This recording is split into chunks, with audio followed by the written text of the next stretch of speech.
I've been a fan of comics and Stan Lee for ever since I was a little kid. I ended up getting the chance to sit in a chair real quick and get a picture snapped off. I was probably supposed to do that. I probably shouldn't have said anything, but and now I'm going to take all this money that I made and then make a video game. The following is a conversation with David Palmer, one of the creators of Marvelous NFTs. He is also a co-owner of a YouTube channel that was created by Stan Lee called Bad Days, which has characters like Thor and the Hulk and Spider-Man having a bad day. David shares his crypto NFT journey and also how he became the owner of some IP rights that lets him use some of the biggest superheroes. So it's been a while since we chatted, but the way that we met was through our business partner, Victor Lopez of Apex NFT. He's been building our video game. So we were talking to you guys about doing some interoperability with your game as well, Marvelous NFTs. And so we were really getting into that. And then the market was really starting to take a downturn. And Josh and I decided that then was really not a good time for it. But that's how we met and we got introduced. And I was really surprised to hear that, or the rights to use Stan Lee characters. That's right. Well, it's not characters. What it is we had ended up obtaining Stan Lee's YouTube channel, and what they did is they had the characters themselves. We don't have any rights to Marvel per se, but we do have the rights to the IP of Bad Days, which is a parody takeoff of some of the characters that Stan had done. And basically, what we wanted to do was continue the channel. We had, the channel has been in existence for a long period of time. It's now up over a million, well, close to a million users. And when we had purchased the channel, it had about 400,000 users, and they were just going to go ahead and defunct the channel. And we decided to make them some type of an offer and continue keeping Stan's channel alive and posting up new content and doing that type of a situation to keep the superhero theme that Stan had already done and keep it alive. Right. And so Bad Days, for people who don't know, is it's a kind of parody, like comedy, essentially show of certain Stan Lee characters like the Hulk, Spider-Man, Thor, Professor X. A lot of these very recognizable characters that are in the Marvel universe, and so it's kind of a comedy parody, right? They're doing like these funny little skits and things like that inside of Bad Days. Yeah, it was based on it. Sort of the theory was is that even superheroes have bad days. Everyone sees the movies where superheroes are always at the end of the movie, the superhero always wins, right?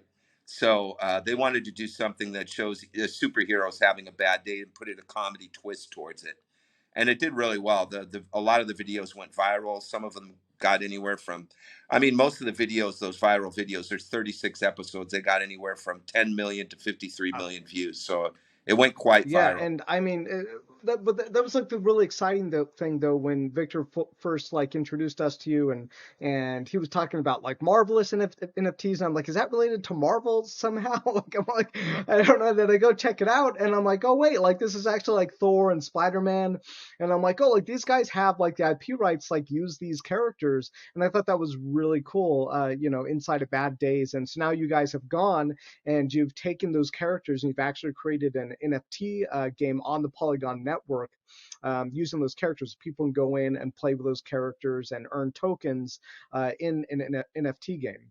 And so, I was checking that out again just recently today, and I was listening to a video that you were on, and you were talking about how you guys had actually built the game before you had actually gone to players to sell, digital Yeah, assets. basically, what we had been in the gaming space for a long period of time, and we were more testers of games. We used to beta test a lot of games and give people advice on their game, on um, exactly what problems or what pluses games had, and staking and farming and all the different stuff that games were introducing at the time. And Damien and I were kind of specialists exploit testers at that point, and so we kept doing it for all these different.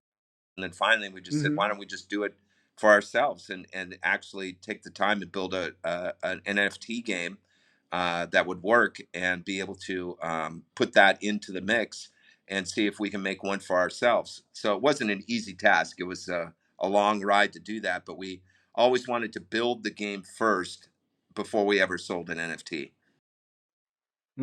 Yeah, I mean that's not the way we did it. We sold things and then we built the game. But I mean, it's a bold thing to do these days to be like, here we made this game, and it sounds like you guys, had some experience inside of testing game exploits and bugs to help you, create that journey. Um, uh, so before we get too far into like bad days and marvelous NFTs and what you're doing right now, I'm more interested in kind of going back and like how did you get here? Where did you get started? Oh, okay. It seems like you must have been working in games and technology for a while. But where did all of this start out? Like, It's in really a funny story, Robert. I mean, it really first started out because back, what, about, my God, I can't believe I've been in crypto this long. I think it was about 5 years ago. Yeah, maybe 4 or 5 years ago. Um, what it ended up happening is I first got introduced to crypto. I don't even remember exactly how it was, but it was from a gambling site, and being able to go ahead and gamble on the site. But what they had offered, which I thought was very cool, is you don't have to gamble. You could turn around and take your Tron, at that time it was a Tron gambling site, TRX, and utilize the Tron and side with the casino. And when you side with the casino, you get a percentage of their profits nightly. So I figured, hey, what better way? I'm not going to gamble, but what better way? I'll side with the casino and get a percentage of the money that they make off of the players. And I thought it was a great thing, accumulating all these tokens, staking them, and then just keeping it and keeping it. And I go, oh man, if I keep staking this token, this and this and this is going to happen. And so I got into that, and that's how I kind of got into it and got into crypto and staking and that type of a thing. And what ended up happening is, um, the one gambling site had a contest for a video. So I said, okay, that sounds kind of cool. And my friend had seen me looking at it, and he said, you should enter that contest, man. You do voiceovers and character actors like crazy. I mean, I always told you should get into acting, David, and you never did it. Your voiceovers are incredible. And I said, nah, I couldn't win. He goes, no, do the pirate. I go, man, all right. So I dressed up like a full blown pirate and um, entered the contest. I think there was about 2,000, 3,000 people that entered the contest, and I won first place. And yeah, so Oh what wow. it did I'm on the Ethereum side of blockchain at that time. And, I had the Tron stuff that I was doing, but I was heavily into ETH. And so what started happening is a company approached me and said, hey, we'd like you to do promotional videos for all these projects that we're onboarding. We basically promote projects. And one of the things that they want to be able to utilize is video content. We love the video that you did with the pirate. Can you do other characters? And then it set me on this journey where I started doing all these different characters. I did one that's called Billy Bob. I did one that's a pirate, Gabby Gambino, all these different characters. There's probably a total of about 6 or 7 different characters that I knew that I could do and costume it out, and then start filming and doing that stuff. So I started doing this, but what the weird part was, Robert, was the reaction I was getting from the communities was incredible. I mean, crypto people had never seen any type of humorous videos about how do you stake or why to invest into a company. And then I came on there with my pirate and, Arg, mateys, this is Blackbeard Willie, and I'm coming at you live with something really good to dig up some gold. You like gold, right? Let's go ahead and stake it, farm it, and do all the things we can. Arg! So I started doing all these characters, right? Full blown costume and everything. And I had Billy Bob Buttcrack. I'm going to tell you something. There ain't nothing I like better doing than going ahead and getting that farm done and getting her done. So I started doing all these different ones, and people were laughing incredibly about it. They just couldn't believe that, this guy was that much out there that made the videos, promotional videos, exciting. And it started catching on really big. And what ended up happening is that these owners of these companies would contact me directly. They go, hey man, I really like the video that you did. Can you do another one for us? And that's how I started getting these connections in crypto. Believe it or not, was doing funny videos, and the owners would see them because a lot of people go, "How did you get the connection to be able to talk to the owner? I don't see how that happened." He would see the video and be laughing, and then contact me directly through DM and say, "Man, you cracked me up on that video. That was incredible, man. Can you do another one for us?" And that's how it got really started. And I started doing all these promotional videos, and I had about, I think I did in a matter of a month, I did 27 videos in 1 month, and that was filming them myself, scripting them myself, learning about the project, doing all the editing, so all the editing that I had to do, and I did green screening and all these special effects and everything, and people loved it, and it built a good reputation for me. And I knew at the same time that the gambling sites weren't what I really wanted, because I went back to those same sites and I go, wait a minute, what happened? The site's down. And a whale would go inside the gambling casino and play the odds and then go big on it and then drain the casino. And the casino would be drained overnight. And I'd wake up in the morning with worthless tokens that I'd had staked. So I wanted to explore crypto and find different types of projects and find out more about it. And that's when I really started getting an understanding of what I was actually promoting, because I had to research the projects to be able to promote them. And that's what kind of gave me that background for it. And then from there is when I started playing the games, started playing different crypto games. It wasn't at that time necessarily NFT based; they were just crypto games. And I started playing the crypto games, and I go, "Oh, this is cool." And I met a friend of mine, and Damien, and we ended up building a whole team of about 15 guys, 14 Australians and one American. And what we did is we started going into projects and just go in there and then, hey, let's go ahead and play this game, and we'll just whale in on the game and take over the game, and let's see if we can make some money off of it. And that's what we started doing, is we started whaling in on games as a huge group. One of them we had that was Mafia World was one. They had properties, so we ended up obtaining. I obtained as many properties as I could. Another guy obtained the bullet warehouses. Another guy obtained the cars, and then we grabbed all the casinos. And then pretty soon we had the whole game cornered where it was just us. And we said, well, we got to allow new players to come into the game, because at this point we own everything, and we were monopolizing all these different games. And that's when, after a period of time, we discovered a game called Dragons. And the game Dragons was another one we were going to whale in on. But the problem was is that we actually saw that just whaling in on it wasn't going to be enough. This game actually had strategy. And I was like, how could it have strategy? It's just a card flipping game. You flip 8 cards, and how can, somebody beat me if I have the best dragon? But there was strategy to it, because they could block your highest power moves and then reattack. And so there was strategy based beyond the game, and we couldn't break it. We would injure the game as a group, but we couldn't break it. So Damien and I stuck with that game for a long period of time, and liked a lot of the things that they were doing on it, and then all the other games that we were playing. And then we kind of got known in the space as guys that go in and exploit test games, and that's when companies started approaching Damien and myself for the promotional video side of it, and then also for testing the games. And that's really where it got started at, was me doing the videos. So you guys, so the step after playing Dracon and having the company was that people were hiring you to exploit Yeah, test their that's games? basically what happened. Was is that they knew that there was Damien and myself, were kind of the leaders at that point.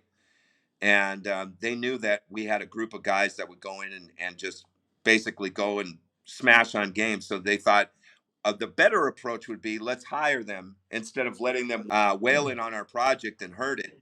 And it was better to hire us, and so they could get ideas on exactly why is the staking not working. And I said, well, here's a great reason why your staking isn't working. I already tested it out. I went in big on the staking, and I could go in big on let's say it's a 30-day stake. I could go in huge on the 29th. You got nothing to block me. So what would happen is if you have a weighted pool, I go in on the 29th, I throw in a bunch of money on the 29th, I get the majority of the pool. And then what ends up happening? All those people that waited 30 days with their stake inside there ended up not getting the weight of the pool. Then they go, oh crap, man, we didn't think of that. And I go, well, you should have. I think anybody who has an economic background would have realized that. So it showed us that there's a lot of people that just really didn't have an understanding of what they were building. And, the testers that were testing for them really weren't quality testers. Devs just want to get paid. They don't care about any of that. You're telling us what to build and we built it for you. But a person that maybe doesn't have an understanding economically wise of how it's supposed to work, they didn't have an understanding of, well, I was supposed to be a weighted pool. Yeah, but he threw in, 100 grand on the 29th. And so he had the most inside the pool. So he got the most profit. And then I dump on him on the first. So it's like, there's all these different things that were happening, with these different projects. And that's basically what we started doing, is going in and helping people and telling them that. And then on the NFT side of it, we knew that NFTs were going to be the gateway for gaming, because what better way to play a game than own your own asset? I mean, that's really what people are missing on the boat. I know NFTs have kind of gotten a bad name now from all the different rug pulls and stuff that's happened in the space, but that was happening on regular token projects, not just gaming. I mean, crypto is the wild, wild west. You got to do your own research. And if you don't have an understanding of the NFT space, don't just jump in on something. You have an understanding of what they're trying to do as a project. And that was basically it. But the one thing that they could never take away from NFTs is owning your own assets. And I know this from my son's side. He plays Black Ops and a lot of the popular games that are out there. And those games, he goes in and buys skins. And I go, oh, cool, you got skins. Do you own that?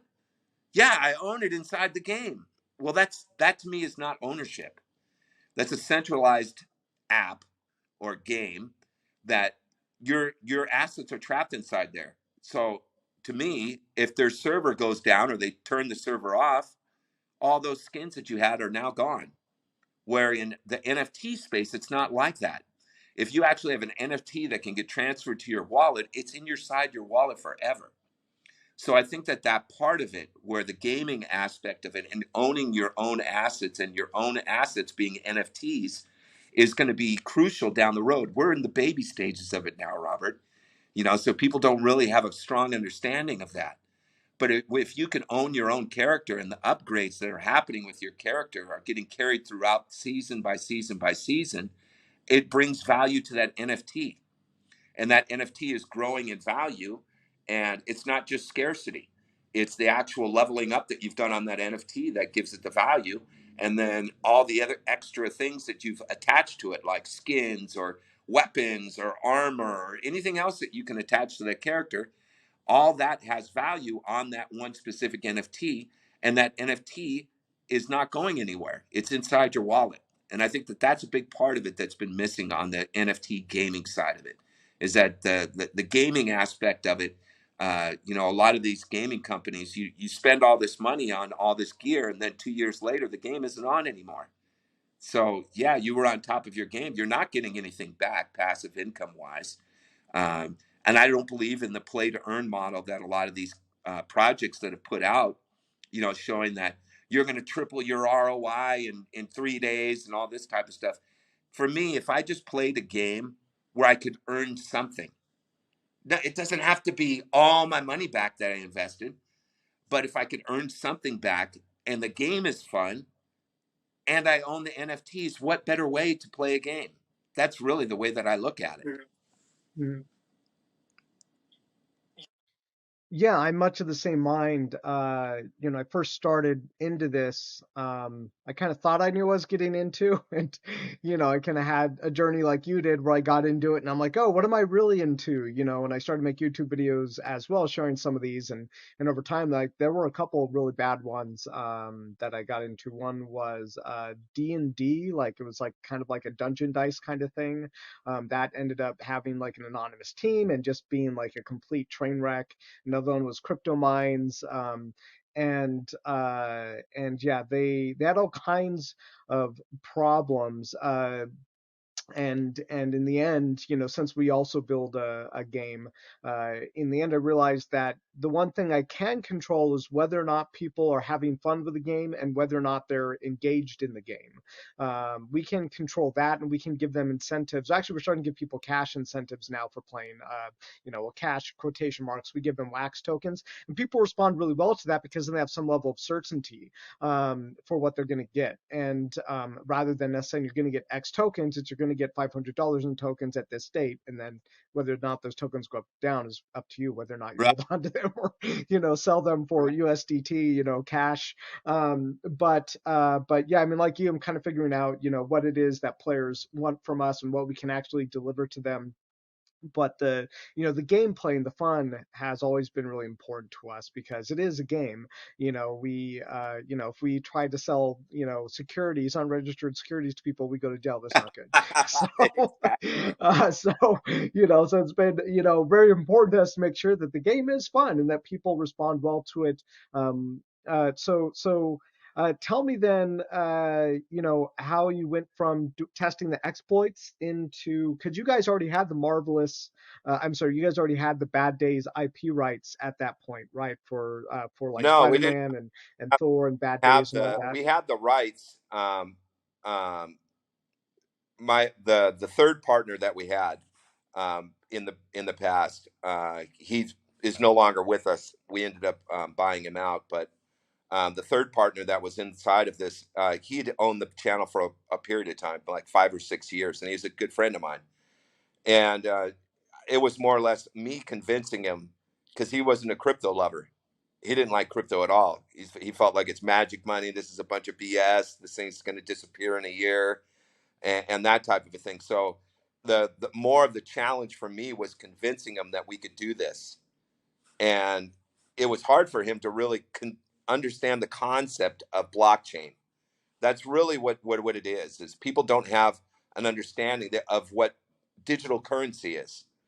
They always look at it as it's not physical, it's not a real dollar I can put in my hand. And I go, how many times do you use dollars or use your credit card? What's the difference? I mean, in my mentality, I don't know, maybe some other people think different, but in my mentality, we use digital currency all the time. I mean, I use my debit card when I go into make a purchase at a restaurant or go buy a comic book or whatever the heck I want. I'm using my credit card. I'm not actually using physical cash I hold in my hand. So that part of the concept, he didn't really have a good understanding of. And that's when finally, after he saw in COVID when it hit, and I'd been bugging him for a while, he saw the NFT side of what was happening sort of go through the roof on the news. And that's when he said, "Yeah, you know what? I might have changed my mind, Dave. You know what? Maybe we should think about building this game." And so that's when me and Damien got the green light. There was a catch to it. He was more or less saying, if you guys believe in it so much, I already invested the money into the IP and the channel and everything. You guys go out and spend the money and build the game. And so that's where Damien and I were like, wow, that really put us in a pinch right there. And we said, well, no problem. We got some money. Let's go ahead and we'll call back the company. And at that time, the company was DragCons. They were the company that was building the game for us. And they they said, yeah, we can build the game for you. And I go, we got the green light. We got the green light. I said, so how much? And they gave us a quote of what it was. And I was just like blown away. I was just like, I was inflated and deflated all in the same day, because you see that's another thing people don't realize is building a game costs money. They think, oh well, Robert, you got all the knowledge economically to make the game work, and he's got guys out in China that'll build the game for him for $1 an hour. They don't realize that a quality game takes quality devs, and you can't just pay nickels and dimes to these guys. These guys got to get paid right, or somebody else will come along, grab them up, and then they'll be building a game for someone else. And so we heard the price on it, and we were like, wow, where are we going to come up with that kind of money? I mean, that was where it was. We were thinking of, let's sell NFTs, and then we'll get the money, and then we can pay for the game build. That wasn't the plan. And Damien and I had been day trading for a long period of time, all throughout this whole ride of me doing videos and us gaming and stuff like that. We had a challenge in between ourselves is we were day trading Ethereum on altcoins. So we would go into projects that were getting pre-launched, try to get in the pre-sale tokens, wait for the token to go up, dump, and then go into another project. And that was kind of our game plan. And a couple of projects I got stuck on where Damien would say, Dave, why are you staking the token? I told you to sell the token, get out of the project. The thing's going to dump on you. And that type of a thing. And it happened to me a couple of times where I had a bad experience. I got trapped into a project, and luckily on both of the projects, the project token actually went up again and I could get out of the token. And so what ended up happening is I woke up one day and went downstairs, and Ethereum was shooting through the roof. And Damien and I had obtained a lot of Ethereum. I mean, we were buying Ethereum when it was 150 bucks and 200 bucks at that time. So we had obtained a lot Wow. of Ethereum from day trading. And then bammo, the Ethereum was just shooting up. I called Damien and told him, and we were just watching the ride, and we didn't know exactly when we were going to get out. And the thing got up to about, I'd say it was about at like 3,500 and 4 grand is when I started dumping. And then I just started dump, sell, sell, sell. Got out of every altcoin, anything I could get out of, and turned it to Ethereum. And waited for Ethereum to go all the way up as far as it could. Got up to like 35, 400, 4 grand. Sold it all, and I was just like, wow. You can't plan that stuff, Robert. It's not like I could tell somebody, "Oh, we got it all planned out." Yeah, Well, that was the peak, wasn't it? It sounds almost like you planned yeah, it. no, we had a Uh, plan out from the start, Robert. We knew day trade Ethereum, buy it at 100. It's going to shoot up to uh, 4 grand. Yeah, we knew that. No, we didn't know that. Nobody knew it was going to do that. Nobody. So we got lucky, and because that happened, we had the money to be able to pay for the game. And then we paid for the games, and the devs started building, and that was it. So and so you bought it out from, you bought your other partner, you bought his share of the Bad Days IP yeah, at that's that point. exactly what we did. What ended up happening is we had a third partner, and what ended up happening is after the whole thing was over with, it costs money. I mean, it's not cheap to have to buy somebody out, and he wanted to get out, and he got out and sold us a channel in the game, and that was the risk that we took. And of course, people would say, well, that was a bad risk because the market totally dumped, you know. So I mean, we have that issue that we were dealing with, but we knew that crypto is going to come back. It's not something that's going to disappear. People have this idea that Bitcoin will go to Hmm. zero, and all of this type of stuff, and I don't honestly believe in that. I've watched this happen before. This isn't the first time that it's happened. I mean, I bought Bitcoin when it was 2,500, 3 grand at the time. I remember one dump went all the way down to that, and I said, "Oh, okay, let me buy it now." Other people, "Oh no, don't buy that thing, man. It's already a sinking ship." I go, "Okay, great." And I bought it for 3 grand. When it went up to 6 grand, I sold it. I probably shouldn't have. I should have held on to it, right? Well, you never know, right? I mean, sometimes these bull runs catch you by surprise. Like I never thought Bitcoin was going to go from, what was it? It was in, well, it's like in the end of 2022 or 2021, one of those years, it was like 8 grand or something, and then it like nearly doubled or tripled in the course of a month, and I was all like, I did not see that Nobody. coming. Like I did not expect that. I mean, now I know more about economics now than I knew before, and if I knew then what I know now about economics, I mean, I thought I knew economics before, but after this whole crazy thing with COVID and the interest rates, I've doubled down on my research, and now I'm like, oh, I understand, the fundamentals now of inflation much better than I ever did before. But I had to because I didn't understand what the hell was happening exactly. I mean, I understood some basics of scarcity and things like that, but it was the interest rates basically that the way it interacted with the rest of the global economy that I didn't understand that I understand now. So now looking back, it makes sense. But once you understand those things, you do understand that Bitcoin is still like in its early stages. Even right now, all of crypto is still in its early stages. I think most of crypto is probably not for most people to get into unless you're willing to, like you said, be in the wild, wild west.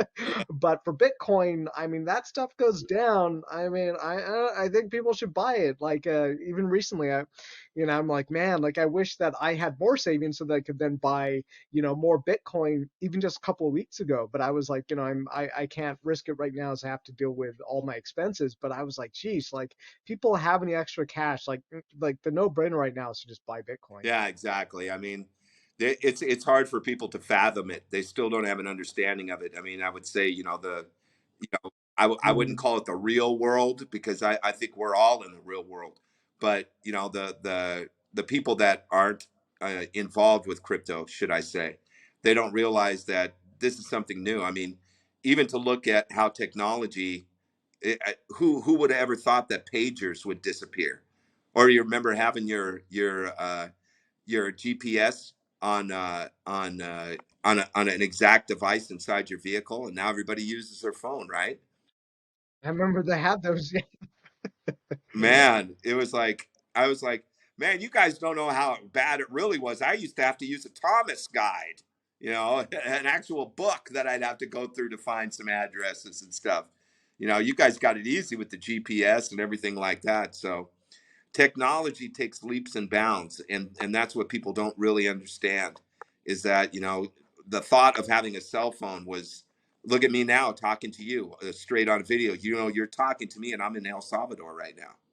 I mean, just that thought process Hmm. Yeah. of communication and technology, people have to understand that it's going somewhere, and that's really that, and Hmm. Bitcoin got too much of a good jump in this market of how people have an understanding of being able to say, Robert, I want to pay you something, and be able to do it without the banks being in between that.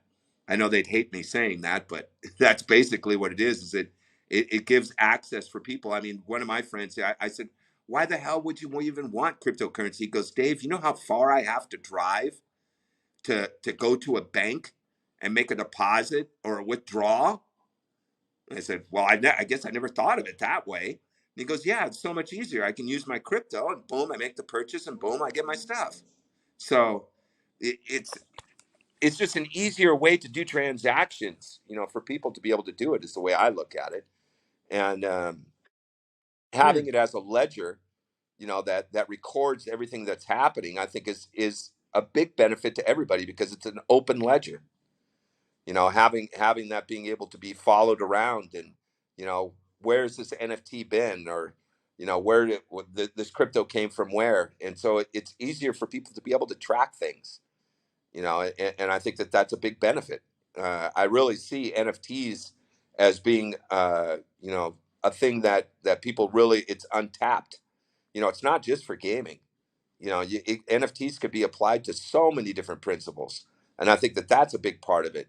For instance, what if I was a farmer and I was growing something agriculturally, and I didn't have anybody who cared about my farm, but I had people that bought my NFTs, and I could take my NFTs and say, okay, you're going to get a portion of the harvest.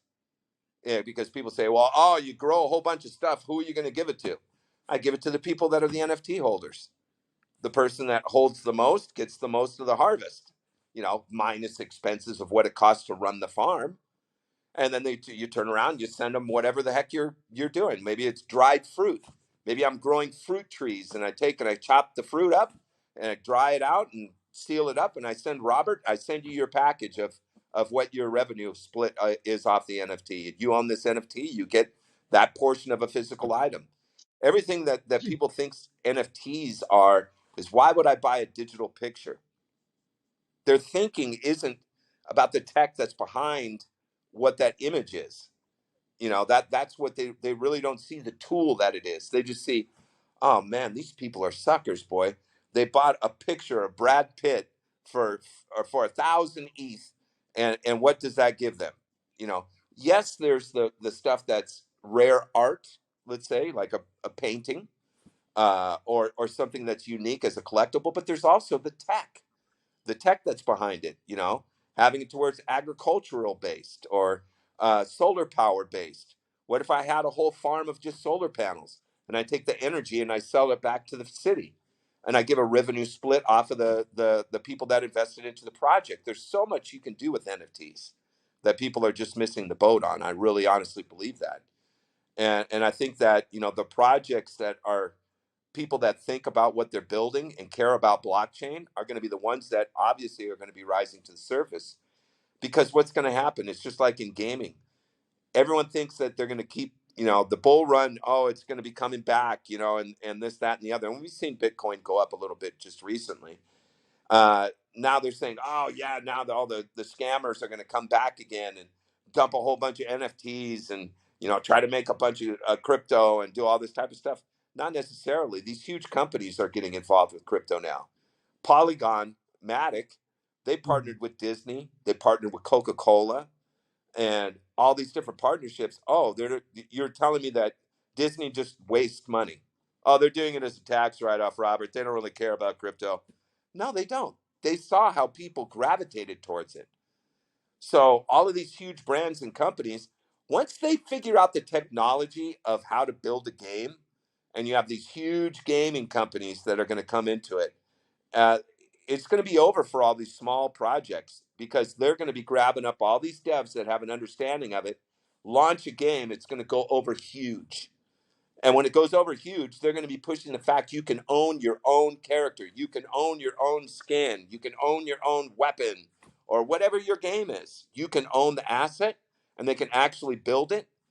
It's just because the gaming companies know how to build a game, they just don't know how to do smart contracts. That's really what they're missing. The economic aspect of it, like you got with your game, the economics behind it, or the actual smart contracts behind it, or how does staking and farming work in the NFTs? What are NFTs?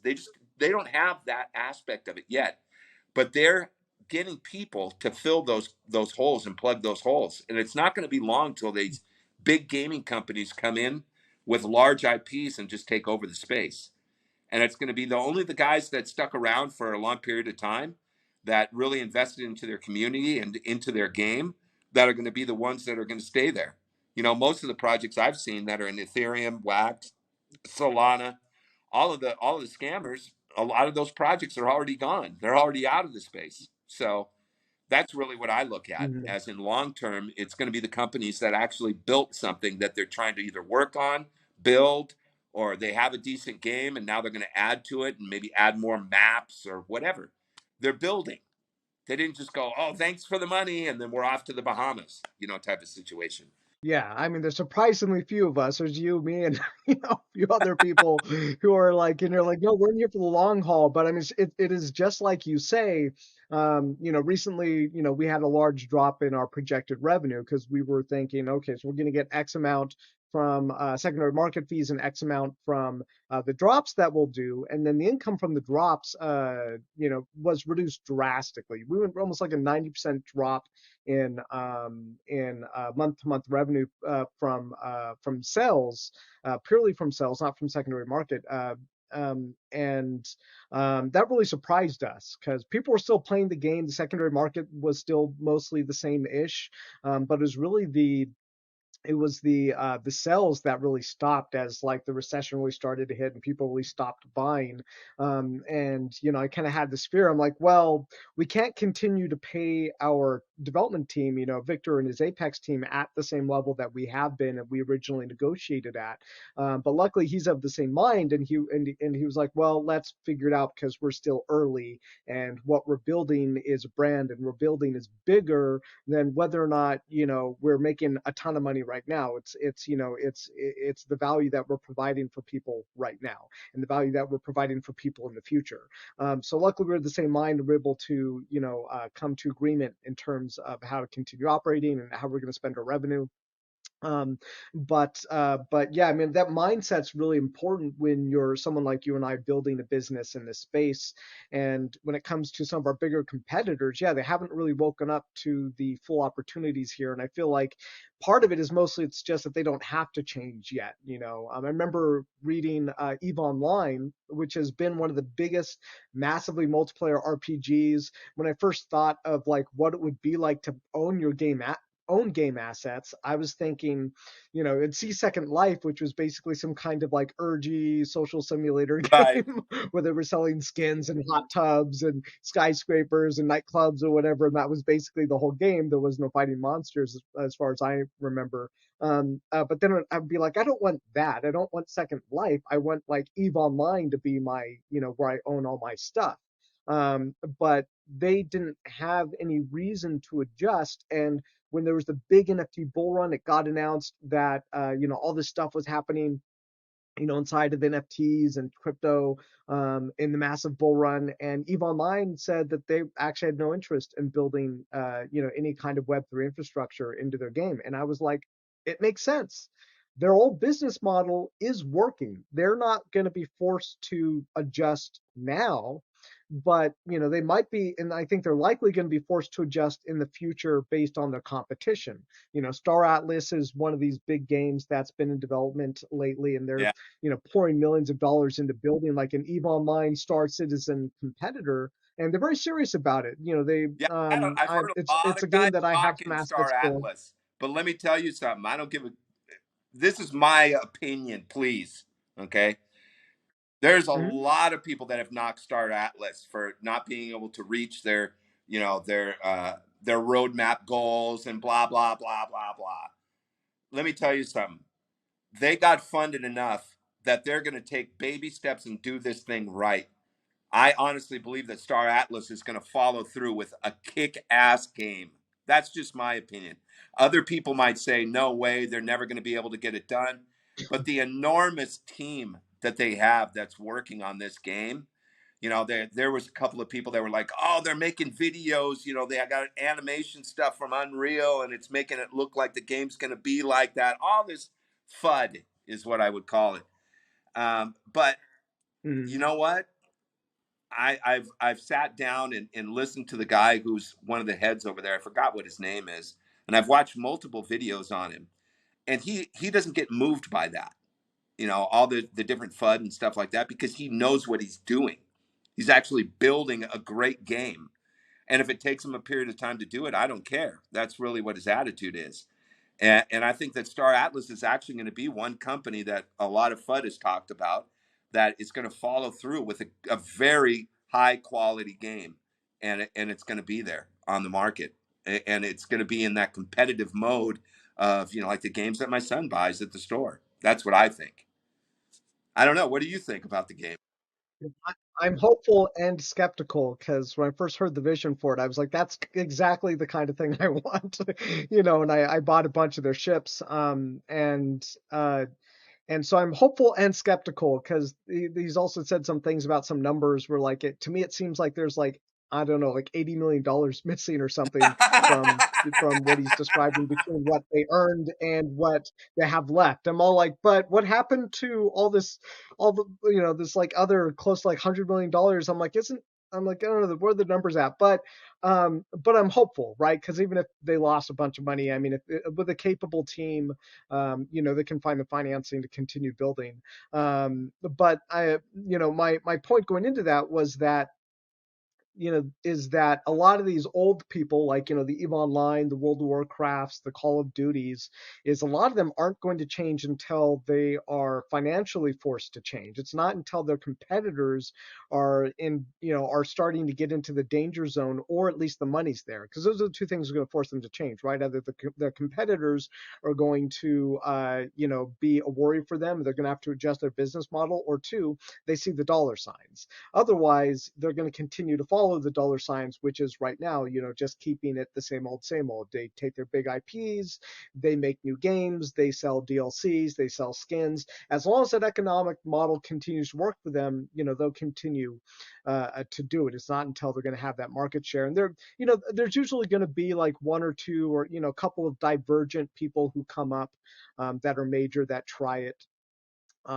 Gala Games is kind of like a middle ground there, where they're starting to bring on a lot of people on board who are, I think they just bought a mobile gaming studio, a big one, that already has a bunch of IPs, and they're planning to basically turn all of that into their, NFT gaming ecosystem. Yeah, And so that's kind of the I big got a deal. But it's not until we see more things like that. that'll force them to change. What do you think? No, I was saying I think Gala Games has definitely got.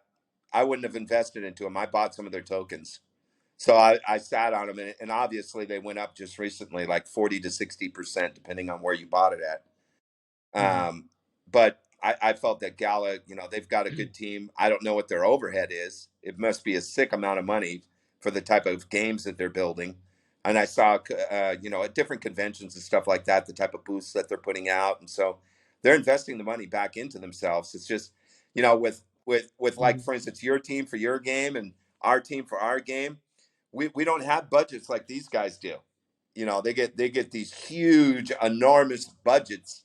uh, do I think I could do more with that budget? I don't know. I mean, maybe, because I'm a penny pincher. I don't know about you, Robert, but I'm not going to go spend 5 million on building a game. It's just it would blow my mind to dump that type of money into a game. Now, if I made 50 million and I had to spend 5 million on a game, would I do it? No, I still wouldn't do it. I wouldn't care if I made 100 million. I just couldn't see putting 5 million into a game. Do you know what I mean? So my thinking is different. These guys think in bigger numbers, but you know, I just think they have bigger teams than we do.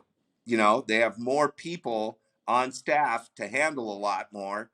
And then you got guys like us that have to wear all these different hats. One day I got to be the promoter, one day I got to help my team out, and one day it's just a lot of work that I wish I could delegate to somebody else. You know what I mean? But, I just don't have that type of staff to want to do that. We got the animation studio that we've got, and they've got their work that they know that they have to get done, but still at the same time, I wish I could pump out 100 games in one year, but it's just not possible. It takes a long time to build a good game, and that's what's hard, is keeping your community on the up and up in the build time. That's why we tried taking another route, build the game first, but still that route didn't work, because we felt like the game that we have now, it's good. I mean, it's good for what it is, but it could be better. What if it was actual real time, where you could actually really play the characters in real time, instead of wait for the computer processes the outcome and then it plays the animation back? What if it's real time? So we're always trying to make it better. So even though we built a game, we want to make the game better. And I think that that's where, having a bigger team, it makes those processes go faster, especially if you have a larger budget to be able to work with. Mhm. So with Bad Days, I think that you were saying that you have a studio, like you actually own a game studio, or you have a partnership with a game studio Well, invested. that We invested you can help part. produce We're games with. actually partners with a game studio, where we invested into the studio, buying the equipment, paying for the rental space, all of that type of a thing. And so we got a whole Unity team, and they also do NFTs, of course, and they do short animations.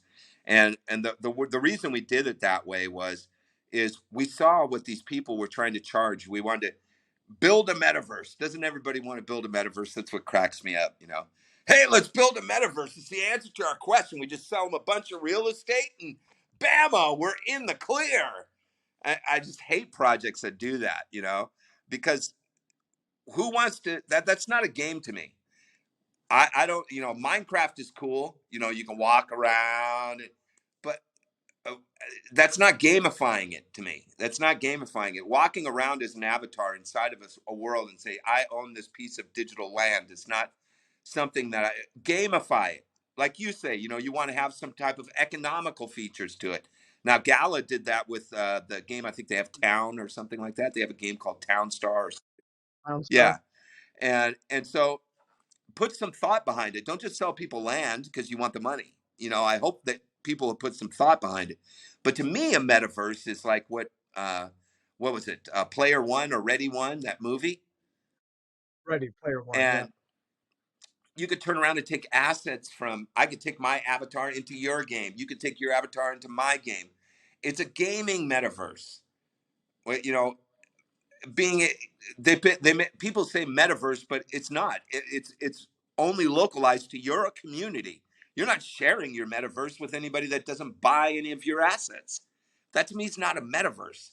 A metaverse means the world can go in there. You know, like if I wanted to go drive to 7-Eleven, I can go buy a Slurpee out of there. It shouldn't matter, you know, oh, no, that's not your 7-Eleven because that's from the metaverse's side over there on this side. That's that project 7-Eleven. You got to go to that 7-Eleven. Mhm. Do you see what I mean? It's just a metaverse is not supposed to be shut out like that. I picture, you know, someday in the future, my hope would be that every project can interlink between each other, and we can have avatars running between everybody's game, you know, and have it to where it's like that movie. You know, you could turn around and run in between anybody's project. You could buy assets in this game, and I could buy assets in that game. Maybe I don't want the assets in Bad Days game. I want to take my Thor hammer as an example and go into Robert's game, and I can exchange it for a Vorpal weapon sword. So you'd have the economy matched with whatever that hammer is worth, and then be able to utilize that same currency inside of your project, and it matches the currency, or I got to add to the currency, and you have the mixture going back and forth instead of, you know, everybody just saying this is my metaverse, that's your metaverse. It just doesn't make sense to me. A metaverse should be for everyone to be able to, all projects to react inside of the entire metaverse. That's what I think, but I don't know. What are your feelings about metaverse, Robert? I feel like people don't understand that once you start to put your assets on the blockchain, any blockchain, you're already in a metaverse. Because if you can put something on a decentralized ledger, no matter what it is, an NFT, a token, whatever, you put that in a place where somebody owns it and then they can do whatever they want with it. Now, with a lot of these games, like let's say, Bad Days NFTs, you have a Spider-Man Bad Days character, and that is an NFT. It's actually just like some extra data on a metadata. If you look at what it actually is in reality, it's just a bunch of little ones and zeros on a couple thousand computers all shared across the Right. internet. But you can utilize that. But you have, you yourself, you have an incentive, and you have a promise to use those ones and zeros in your game in a certain way. But to me, it already exists in a metaverse. And we've done things where we had other games, like there was a Farmers World game, which was a massive rug pull, crash and burn on wax.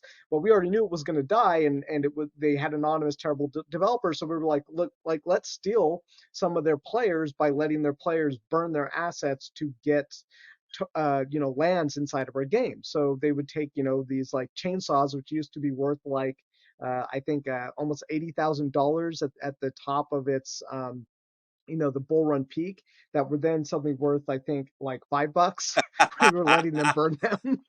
Oh, So, but we saw it coming. Like I was trying to tell people a long time, I was like, this inflationary, the inflation of these assets cannot possibly sustain itself. This whole thing is going to come toppling down unless they change it. And they didn't care enough to change it. They took out like $100 million and ran. And then, I think they haven't made a post inside their Discord for like 6 months or something like that. But that was already a metaverse. We were able to take their chainsaws from another game, but it was on the same blockchain. But it didn't even have to be on the same blockchain. We could do the same thing with, as long as there's a bridge to be created between blockchains, we can do that stuff. So I feel like people don't understand that if it's already in like a place where you own it, and then you can trade it from place to place on any blockchain, and it's already in a metaverse. So there's nothing, about that. But I think what's less realistic is, if I have, a Call of Duty game, and it's in a metaverse, what they call a metaverse world, and then you have a Disney game, that's in a metaverse world that's also there, that those two brands don't have a lot of incentive to interact. Maybe that changes. I never would have thought Fortnite would have all of the characters that it does now. But Fortnite is actually a great example of something that is already a metaverse by definition, even though on a blockchain wise, it's not part of the blockchain metaverse. But the metaverse thing's kind of already blown up. Disney and a lot of these brands were doing metaverses, before anything. Back in the, once you started to put like Mickey Mouse, into a skit with, Cinderella, that was a right. metaverse. You had, Mickey Mouse world interacting with the Cinderella world that was already a metaverse. So I feel like whenever you talk about metaverse, it's like talking about religion. It's like first we have to establish the base understanding of what God is or what the spirit is, or I know it and then we can start to me have a off when people conversation start about it. saying metaverse. The first thing I think, I go, oh, here comes the land sale. I mean, that's just my opinion. That people have this definition. We're going to build a metaverse, Robert. We're going to sell tons of land, and everybody's going to come. It reminded me of what was Yeah, well, yeah, that movie that Costner was in. That was the baseball field. Oh, just build this baseball field, and they'll all come. And that's what I think. if you build it, they will come. You know what I mean? Just Yeah. build a metaverse, and then they'll all come. They're not going to come. Well, you have to build it, and then you have to treat it well, and you have to water the plants. You have to sweep the steps. You have to make sure you cook dinner when everybody comes over. It's like, it's a big thing to build a Yeah, metaverse. that's why to Uh, bring it circle back is that that's the whole reason that we went with the studio, was because I knew that, okay, we got a quote on getting a metaverse done, right? Metaverse, metaverse, metaverse. We had a lot of great ideas, and they came back and they go, yeah, it's about 750 grand to $1 million, and we're like, what? 750 grand to $1 million? Yeah, and it takes about a year, 2 years. Oh no, thank you. We'll talk to you later. That's not happening. That's not going to happen. So when we did the numbers, I go, Damien, it makes sense. If we have our own staff that's game building and stuff like that. And he goes, yeah, but what if we did our own studio? And I go, Damien, that's a great idea. We could, but I don't know what the expense is. And so that's why we knew the people that we already had on staff at that time. And we trusted one guy that we had. The original studio, this is another funny thing, is the original studio that we had that helped us with our project. Once we launched and we did our initial launch of the game, and we had some revenue that came in, all of a sudden he wanted to double and triple the price, and all these funny things started happening once they felt that money came in, right? And so he rubbed me the wrong way, and I turned around and fired him. I said, that's it. And the day we fired him, it was funny too, because I had told him, the artwork that was coming in, the artwork's coming in. I go, wait a minute, the artwork's changing. What happened? He says, oh, well, I said, you told me you were drawing this artwork. You're not drawing the artwork. I know you're not drawing the artwork now because you're not producing the same type of stuff. So what happened to the person that was drawing the artwork that was inside your office? Oh, he no longer works here with us. And I go, well, that screwed you up pretty good because all of our artwork has to stay consistent inside the game. I don't know how you're going to get them back, but I hope you get them back because we won't be working with you anymore. And I go, you shouldn't have lied to me to begin with and tell me that you were the person doing the artwork when you really weren't the person doing the art. Oh, I can do it just as good. I go, no, you can't, because you already tried pulling that move by submitting the artwork that you already submitted. The artwork you already submitted, you were trying to pull the wool over my eyes, and that's probably going to be the best that you're ever going to do. And so, luckily, when I fired him that day, the guy who was doing the artwork contacted us, and he was actually working for another gaming studio at that time. And then me and Damien approached him and said, hey, listen, we'd be willing to hire you for a year, put it down on contract, pay you X amount of dollars, which is more than you're going to get from the company you're working for now. I know it's a gaming studio, but we'd like to have you. And so we ended up snatching him up. And then he had two people that he brought with him. And that was where it first started at, was the core three. And then he finished off doing a bunch of stuff for us. And after that transpired, we had already launched the game. We got the rest of the assets that we needed, of course. And at that point, we turned around and we said, that's when Damien said, well, let's try to build a studio. What they quoted us to do, a metaverse, which is a crazy number. And he goes, what if I could figure out a way with these guys that we could actually have an animation studio and not have to pay that enormous fee? And then we have the options of being able to do work for other companies. And I said, well, that sounds fantastic. So that's the route that we took. In a bear market, let's build. And if we can build something or help someone else build something for their project, let's do that. And then we're taking in revenue. And so that's what we've gotten to, is we've gotten to that point. And so I think we've had the studio open about, I think it's 5 months now. And we've had a couple of good clients that came in, but you come in, you do a job for them, and then that's it. You did the work, and now they're moved on. We ended up getting a really good client that's going to be a consistent client, and it made all the difference in the world that we made that move. It's hard when you're spending out money. I call it bleeding. Damien hates that word. Bleeding out money constantly to pay staff. And I said, we need to reconcile this situation. And to me, I always just say, just cut the fat, only take the people that we actually need. And then the rest of the people, we just got to say, hey, we appreciate everything you've done for the project. It's a bear market now. We'd be willing to hire you when the market bounces back, blah, blah, blah. And we actually went the opposite route, which, in the beginning I wasn't on board with, but, Damien made me see the light. And now 6 months later, we ended up scoring a very good client. And so now it's going to turn around to where the studio is actually paying for itself monthly. And there's going to be some slight revenue that's going to be left over. And that's really what we were looking at, is that how do we pay for the studio for them to do work, because we're building, we got a zombie game we're building. We got, an updated version of the game that we have already that we're building, and just all the different assets that go with those two things. And so we knew that we had to be able to say, how do we get this in control to where maybe we could turn it into a revenue maker. It won't make a ton of revenue, but at least it's paying for what we need them to do for our game, and it's making a little bit of money. So that was the goal on why we got the studio. At least, meet the company expenses in a bear market, that's probably a pretty good sign that you're on the right track, because once, buying picks up and the economy picks up and people start buying more services and things like that, you're in a pretty good position to profit. So what made the difference there? And clarify for me, because you have your animation studio and then you have your game building studio. Are those two separate things or the They're the same same thing? thing. So what we did is we had the guys that were doing, animation, where they actually do cell animation.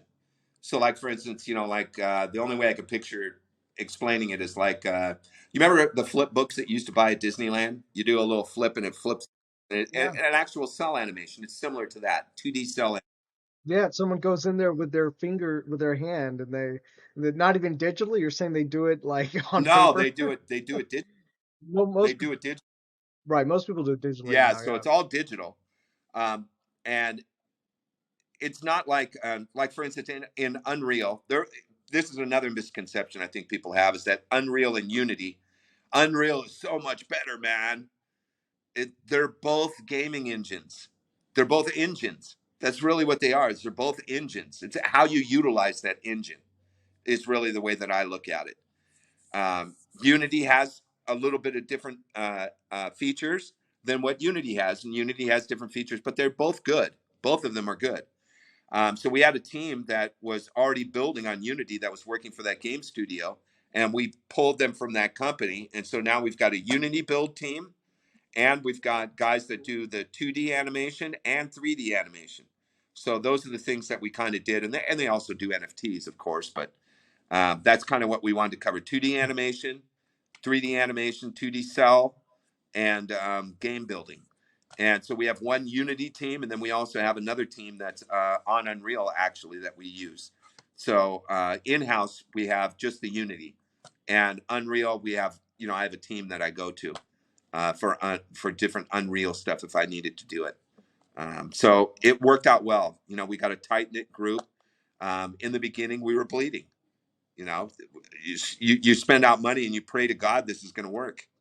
That's really what it boils down to, is that you say, gosh, I was paying out this bill every month for, doing this is, it's costing us, and you wonder, did I make the right move? I mean, I could have fired everybody and we could just sit and then wait 2 years, crypto turns around, then boom, do it that way. But we took the chance and rolled the dice kind of, and it worked out well. So not saying that we're going to be, you know, multi-millionaires off of the studio, but any way where you can get a business to pay for itself and maybe have a little bit of revenue left over or even just break even, you know, that's a plus in my book.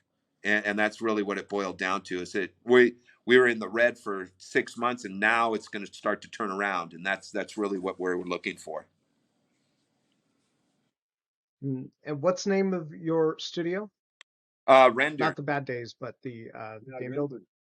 Yeah. Render, Yeah. Render, E Render Z. I R. thought it was like Render Z, was it? Or Yeah. It's Render Z. They call it renders, but renders was probably taken with an S. So they used oh, instead. okay, renders. Okay, got you. I was like, renders. I thought there was a Z in the name somewhere. I was Yeah. pretty sure. Yeah. Okay, so like, yeah, renders with a Z at the end there, and it's based in where at Australia No, Pakistan. or I guess you guys are Yeah. oh Pakistan. Yeah. It's Okay, based in uh, Pakistan. and you guys are also global, right? So it's like a lot of remote stuff as well. People in different places, I'm sure, different countries, Well, over like right that. now We we got. got, let me see, we got Pakistan, where the team is. They got Damien in Australia and me in the United States. And then, you know, any of the advisors, they're all spread out all over. But Yeah, it's I'm kind of amazing. familiar with what Markets that's down, the like. advisors don't seem to show their face too much. They don't want Mhm. to advise when the time. Wait, what was that? Say it again. Did you hear that? No, I didn't catch that last No, one. I said it's amazing how you can get advisors on your project, and then when you need the advising, they're nowhere to be found. Oh, that's funny. Well, tell me. Well, I'm glad I didn't take on any advisors yet. That's good to know. Now I don't. I feel less guilty about having advisors. But tell me, what? Because you said you were there at this point where like you had to make a choice whether or not to, reduce staff or to do something to increase your revenue. So, what are the things that you guys did? What are the actions that you guys took to be able to have the business basically pay for itself? Well, no, that we're just there now. That's what the funny part is. We've been bleeding all the way up to this point, and and this, Right, but what are the things that you guys did to make that happen? well, I think what the first thing was is that we had to eliminate some of the staff that we had, and it's just because there just wasn't that much community to deal with anymore. So we did have to let some staff members go, but we were just I honestly see some of these projects where they get a shitload of money, you know, just crazy money, not the type of money that I got or that you got, but crazy money.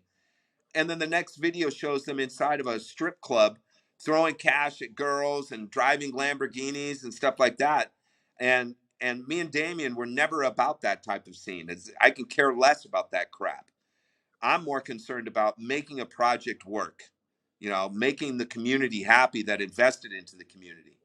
People, if I was a person, you know, I didn't come from a lot of money. I'm not a rich guy.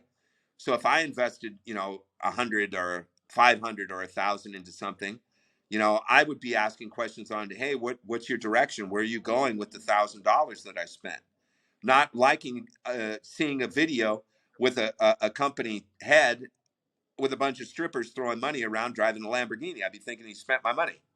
That's really what I'd be thinking. So with us, what we did is we invested and we turned around. We bought out our partner that wasn't really interested in crypto. He wanted to get out, and that was great. I mean, it gave us an opportunity to own the IP, own the YouTube channel, um, and the game, and so that worked out well. And then we had to make decisions. Okay, a lot of people don't realize it costs to have, you know, like on Wax it really doesn't, but in other chains you have to turn around and say, okay, you got to provide liquidity. Do you want to be on a decent exchange? You got to provide liquidity. Liquidity is expensive if you're on a decent exchange. It's very expensive. So we wanted to make sure that when people were actually playing the game, earning the tokens, there was a liquidity for them to be able to do it. Now, we can't control if someone dumps or if they buy or do anything like that, but at least there's some type of liquidity for them to be able to play the game. So that was another step in that direction. But I think the biggest move that we did that was the right move was, like I had told you, is doing the animation studio early and taking that revenue hit off of that, but being smart with the money. You know, the amount of money that some of these projects get. I go, like you said with Star Atlas, where did the 80 mil go? Where did 50 mil go? Where did 10 mil go? God, I'd love to have 10 mil in a project, but you know, where did the money go? So that's really what we thought about is, we can't just waste money and just throw money down the drain. We have to be kind of smart with it. So what can we do as smart moves? We knew what we were paying, Mhm. artists to actually do the artwork or to make NFTs or to make animation shorts or to do animation shorts for the game, because you have to create all these assets for gaming, and then you got to create the animations for the game.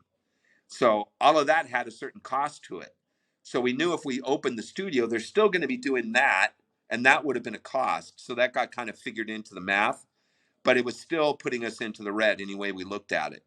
So we knew we had a long enough roadmap that we could probably keep the studio open for, let's say, 2 years, at the going rate, even going in red. And Damien knows how I am. We might have the money to do it for 2 years, but if I see it going past 8 months, next, that's the route that I always go. Is that if it's not working, it's not working. It's not going to take 2 years for it to turn around. Either it's going to work or it's not going to work. So we got lucky from that Mhm. standpoint, that we ended up getting a client that is going to do continuous work with the studio. And it's not even from a game build standpoint of it. So our studio has relatively remained untapped. No one really wants to build games or build projects or do NFTs right now. Everyone's on a standstill, and they're waiting for the market to come back. And that's all well and good, because now we're figuring out a way through the weeds or through the bear market and this downtime to make the studio survive, which is very difficult to do, because we were basing it off of, well, shit, we know shit tons of projects and we know everybody needs work. Why not just flip them over to our studio and get the Mhm. work done there? Everybody stopped. Nobody wants to make NFTs, spend money on art, or do anything like that right now. They just say, hey, let's wait until the bear market's over. So now we've already made a commitment to have the studio. We already have employees there. I mean, we have about 12 employees that we've hired, and we got to make sure that there's some way that they're having work done for us, and then figure out a way to get through this to where it pays for itself. And that was the biggest challenge, is if it's not something that's crypto related, I don't care. If it's work coming into the studio, it's work coming into the studio. So that was really what I was looking at, and that's kind of the route that we took. Thank God we got one client, and then hopefully that one client will lead to two clients, and then we can start maybe making some nice revenue instead of breaking even or just getting a little bit of revenue. So that's really the route that we're looking at. Yeah, I totally understand. You're not the only one. I know other, companies that, thought they were going to be NFT based and be, being highly profitable off of NFT projects. And then they're like, oh, well, that's not paying the bills right now, but there's something not NFT related that we can do to produce revenue. So I'm not sure if I'm allowed to say, but I know companies who are also in that same position. They're like, well, we got people, they got skills, let's put them to work. So this client, was that someone who had approached you? Did you guys have to go out and like, shop that around and be like, hey, we got this They company? actually, the studio head that we hired, they kind of found out about his work and knew about him, and then that sort Hmm. of was the lead in, and then we ended up getting a job with them. Followed through with the job. They liked the work, and then they approached with, okay, we'd like to lock up the studio, and I'm like, hey, I don't mind. It's not got to be about bad days. It doesn't have to be about bad days. It has to be about revenue. We need revenue coming in to support the studio to keep the dream alive. You know, uh, we're in it with you in the trenches, and I think that that's really where it has to come down to it, to where the tire meets the road, is that we have to make sure that the studio survives. And if that means that you work Mhm. for, someone wants an animated cartoon, that's what they want, that's fine. It doesn't have to be NFT related. I don't care if it's Bad Days related. It doesn't make a difference to me. So that's kind of the approach that we took, is that we took the approach that any type of work is good work, just like what you were saying, to keep the studio alive until it starts to grow and grow more, and that type of situation. We got most of our game updates are already done. We're just delaying on when we're going to release them, because nobody wants to spend money on any type of NFTs, and and what that per se is that the amount of gameplay has dropped. People just aren't playing the game, and it's not even from a standpoint of just earning it. I think it's been from a standpoint of the market. On do I want to spend my time playing, or do I want to spend my time doing something else? And I think that whole craze Mhm. of now you don't have to have a job anymore. You can just game your way to income. That whole thought process it is sort of died down in a big way. And now if NFTs start to come back again, and we hit this next bull run, and people start coming back into it again, it's all community based. That's what I've tried to tell people a million times. I don't care if I have a community of 30,000 people in Discord. If I had 1,000 people in Discord, but they're an active community, I would rather have that. I don't care about the number. I care about the activity and the people that are inside the community that are actually communicating with one another, and the community growing. Because, like for instance, Dragons has been out for 5 years. 5 years their game has been out. Okay. So that to me, from the first point is that it shows that these play to earn models that everybody thinks that they're so easy to build, they're not. It took them 5 years to get to the point to where they're at now, to where their tokenomics is working. From a standpoint of the people are inside the game, exhausting the token to either gain an advantage or upgrade a character or whatever they might want to do, the economy inside the game or the utility inside the game, and they're reversing those tokens they're earning into the game. Some people are taking profit, that's not a problem. It's just that I think a lot of these games don't have enough thought process behind putting enough utility into a play to earn game so that the actual token doesn't just dump to the floor. All these cookie cutter games that Wax puts out, a lot of these Wax games that come out, they're exactly the same. Stake the token, earn the token, dump it on the project. And you just can't do that. The economy of those projects, you can see it on Alcor. 1 minute they're up to where TLM is from Alien Worlds, and the next 3 months down the road they're down to the bottom. It's not a game situation. They're just staking. Oh, I can stake it and get ROI. So the people don't care about the game. They're concerned about ROI. Can I earn my money back and then make some gravy on top of it? It wasn't even about how fun the game was. So that was the big aspect to me is that a lot of these people that are building games and the hypeness behind it and the gameplay just isn't there yet. But there's going to be companies that are going to come in, and people are going to love playing the game, and then it's going to raise the bar for everybody else. That's really what I look at. And that's really where it needs to be. NFT gaming has to step forward as taking this bad taste out of people's mouth, which is play to earn. To me, it's play for reward. I would rather have that terminology in people's mouth. Let me play a game for a reward. Like in your game, when you play castles, people are earning NFTs. That's a reward for playing the game. What you do with that reward is up to you. Do I want to sell it and make some type of currency? Or would I like to upgrade my land? Or would I like to upgrade my character? Or would I like to move up higher on the leaderboard? Those are the type of rewards that people need to get, is either real items Mhm. or NFTs, instead of people feeling like, let me stake a token and I'm going to earn a shitload of token and then just dump it back on the project. Those things bother me. Yeah, yeah. I completely agree. The one of the things identified is that people coming into these games, they come in for their own reasons. I think a lot of the early adopters who were here for crypto games and NFT games, they were mostly here for profit. They were mostly here for ROI. Probably the vast majority of them. And But those aren't the only kinds of players, and we actually had a big controversy with our game internally, where we had spent a lot of money. Like we had taken, like you, we'd taken a lot of our profits, and we reinvested that back into the business. And then, internally, there was conversation about, whether or not it was the right thing to do to invest all this money inside of the dungeons expansion. There's, the three different characters, 11 different items, equipment items, you can just customize them heavily and make them look all kinds of different ways. Me being the CEO, I'm the vision of the company. That's my role. And I'm like, no, there are people who come to play for ROI. We can't sell investments, but they're free to try if they want because it's a free country. They can do so.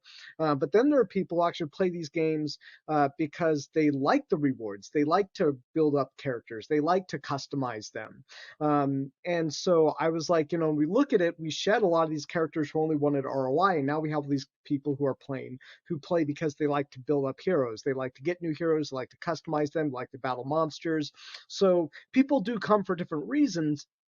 And I'm curious to know what your take on this is. Is now we're also going into another lane of players who want some kind of certainty with their reward. It's not the most 100% certain way to get a reward, but there is some certainty where we're taking part of our income from our secondary market fees and the minting fees that we get, and we're starting to basically give people cash rewards. We call it cash, but it's really we're just giving them like wax tokens, which are fairly stable. And at the end of a month, we give them we distribute these amount of wax tokens to the entire player base. So in a way, we're kind of taking it from our revenue, from our potential, revenue, and we're giving it back to the player base. But what I like about that is that it gives them a baseline certainty for what they could potentially earn, rather than I, here's, us taking a bunch of tokens, giving it back to them.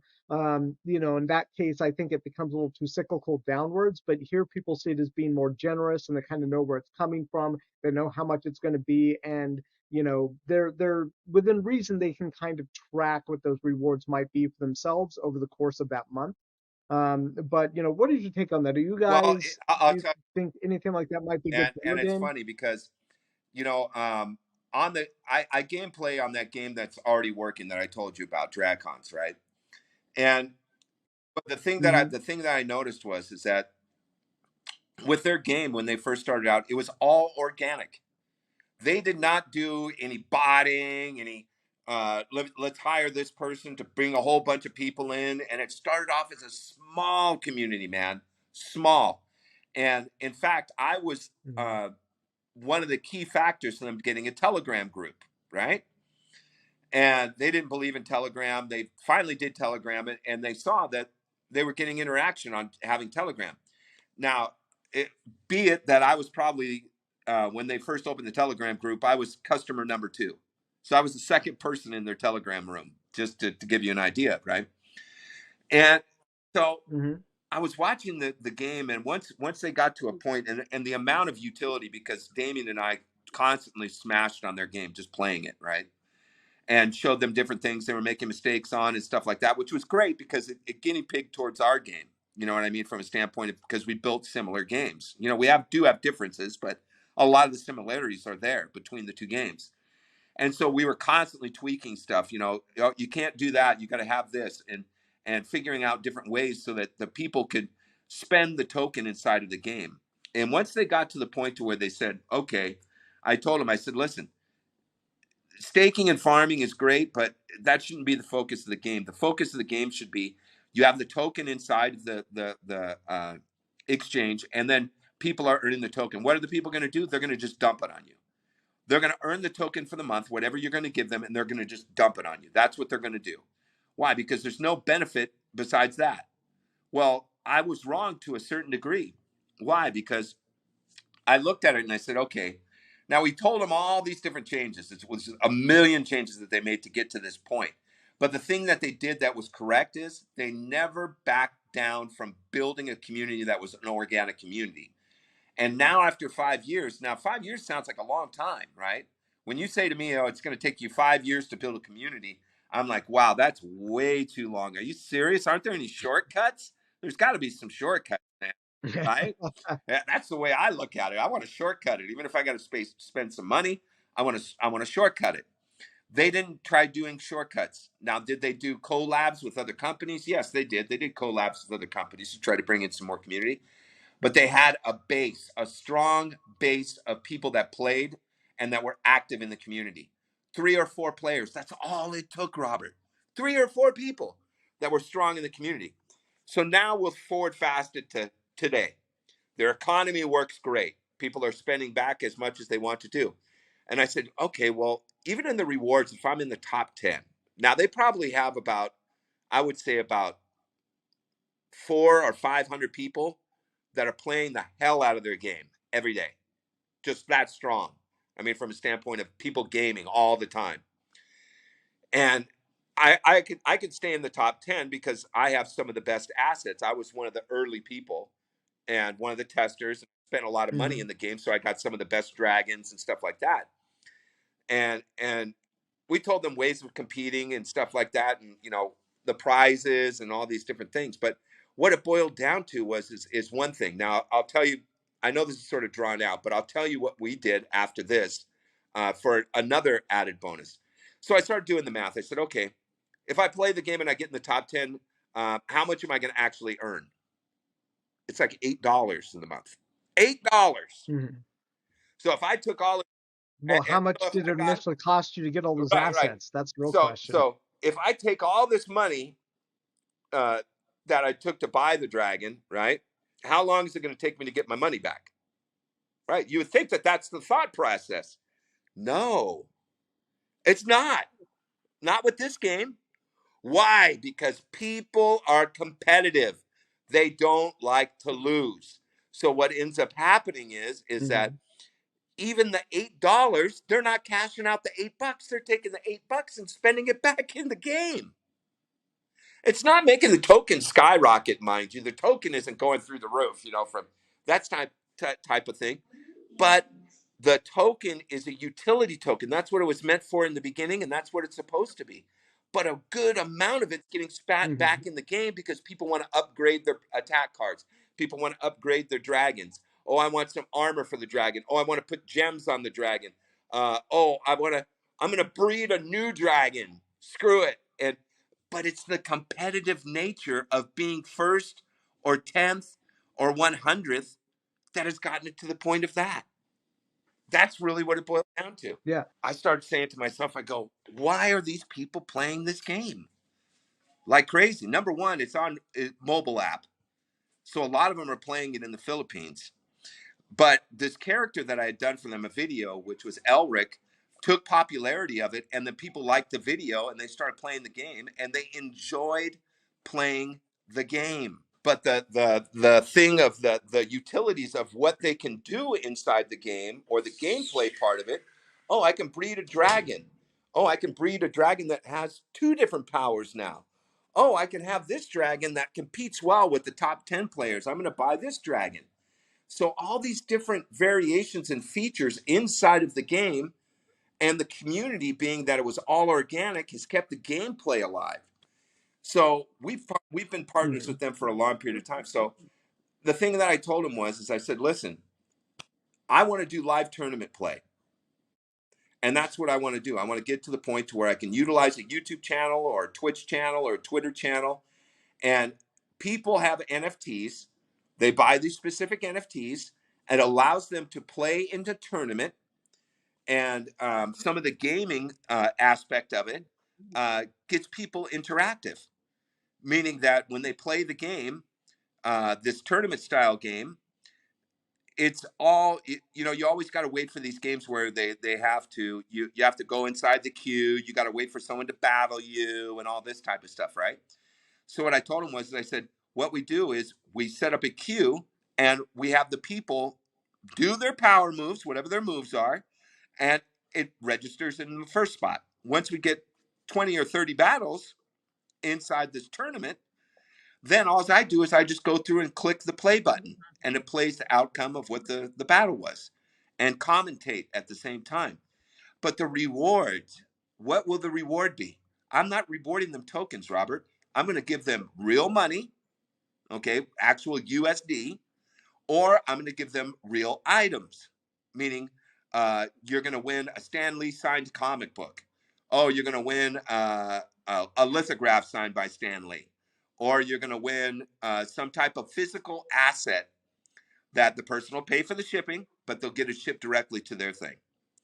And that way, what it does is it creates this tournament play atmosphere to where people are wanting to play in a tournament to win a real asset. And you could do it several different ways. You could turn around and have it to where they got to stake a certain amount of tokens in your staking contract to have entry into the tournament. Or you could sell, a tournament pass where it's an NFT. They buy a pass and they actually get live gameplay to be able to play in this tournament.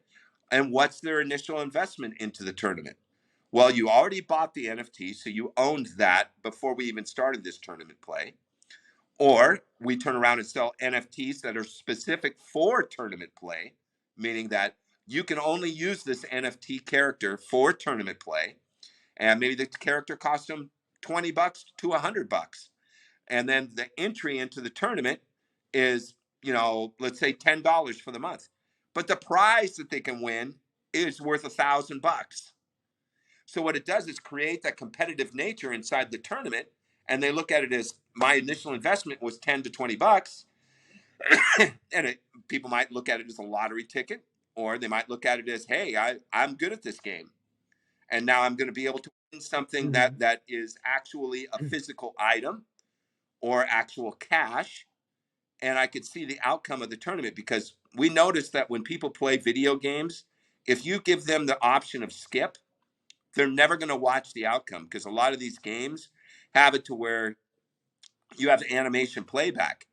People don't even care about the animation. That's what we spent a shitload of money on, was the animation playback Mm-hmm.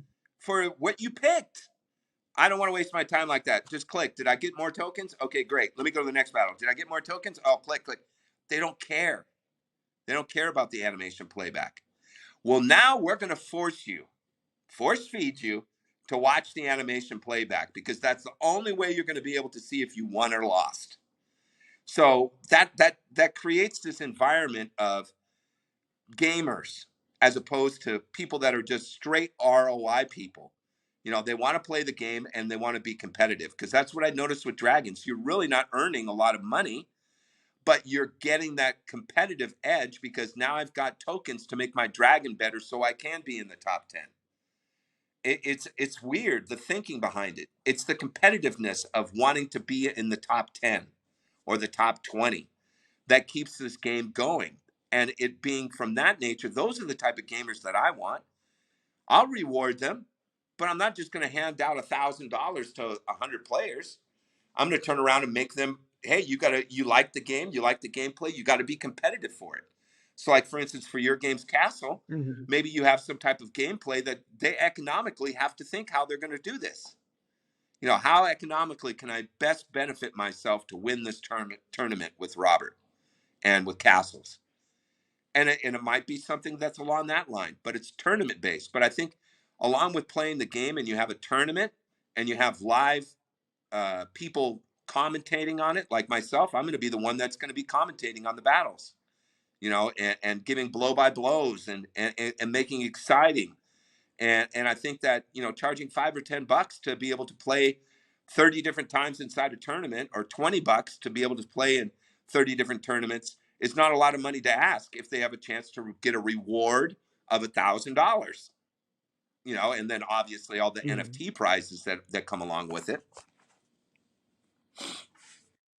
And this tournament is in Marvelous Oh, NFTs, we're going to be doing it in or both. We're going to be doing it at Marvelous, and we're going to be doing it with Dracons. It's DRAKONS.io.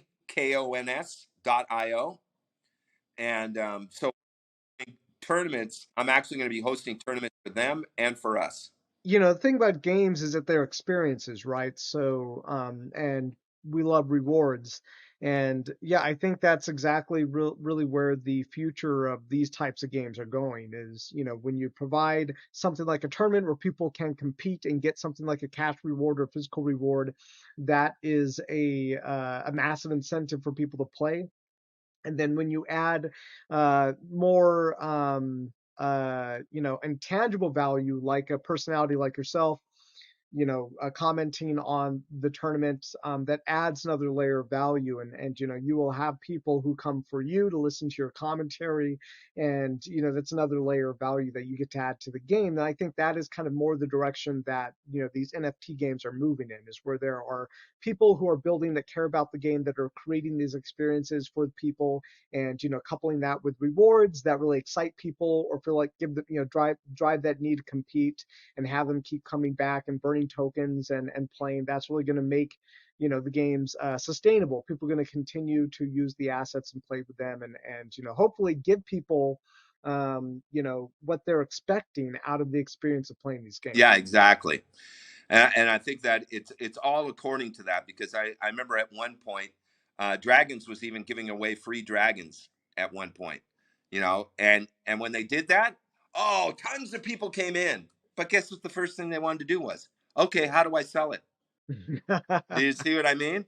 Yeah, Yeah. we don't care about playing Yeah. the game. Oh How do, yeah, how I do I know. sell Yeah. it? Type of situation. You know what I mean? And it was funny because I enjoyed playing the game, but they saw I enjoyed playing it. And when they see a player that enjoys playing the game, they give a free dragon to them anyway.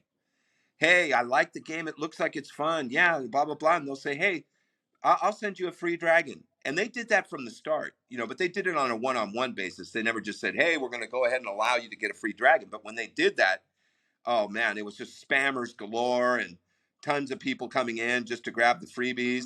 But they were smart enough to put it to where you couldn't sell the dragon. You could play with the dragon inside the game, but you couldn't sell the dragon unless you actually purchased the dragon. So it was like a lease. Let's put it that way. It Right. was a lease. You could lease the dragon and be able to play and have fun and get a feel for the dragon. And then when you felt like you wanted it, then you had to purchase it. So all these people ended up going, oh man, that sucks. I want to get the dragon. Yeah, but all you were going to do is turn around and sell it anyway. So you weren't there for the game. So they thought that that might be a thing that helped their game, but it wasn't. All it takes is just a few community members, and then it takes off, just like what it did with Dracons. Dracons, they had a YouTuber that found their game. He liked it and started YouTubing videos, and then he saw my video, and then all of a sudden, the community started getting action, and now a year and a half, maybe a year and a half later, they got a real strong community of game players. And it's very competitive. If I don't battle every day, I drop down the leaderboard by about 10 to 15 places. That's how competitive it is.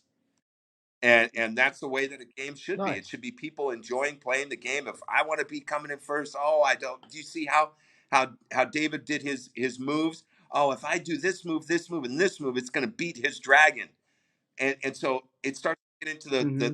the thinking of how I can win and enjoyment of playing the game, and it becomes competitive. And that's what gaming's all about. It shouldn't be always about the ROI. It should be about, let me have some fun with this. I mean, that's really what it's about. I mean, I never played Rubik's Cube to ROI. I mean, really, you know what I mean? I just wanted to be able to complete it because it was a puzzle, it was a challenge. And so that's kind of what I my take on it is that, like for instance, with your game, it's more of, think on how you're going to utilize all these different assets, economy inside of the system that's best going to benefit you for what you want to do. Do you want a powerful character? Do you want to level up your lands? Do you want to get packs? I mean, there's a lot of options that are there. So I think that, from that standpoint of it, people are happy with being able to get an NFT and then being able to say, okay, this is great. I want to be able to take my NFT and get some of my income back. Now I've built up this guy and I could sell it to Joe, and Joe maybe likes to be able to play the game from this standpoint of it, and so that's really what a game needs, from that aspect of it. You guys got, a core amount of community that's there, and I think you guys are already always trying to work on different modes for your game, and I think that that's really what it takes is that type of feel for it, is getting the hitting on the right mode that people are willing to spend their time on. Yeah, 100%. I think you need to, know your audience and know why they come and why they want to play, and cater to that, and, create that experience for them so that they get what they expect. I think it's the same for any kind of entertainment venue that you create, is people come to that entertainment for a reason. Because they're gonna you'll watch an action movie because you're expecting action, or you go to an art show because you're expecting something kind of bizarre, or whatever it is, you're going there for a reason to get something out of it. And, people want to get that, people want to get what they wanted.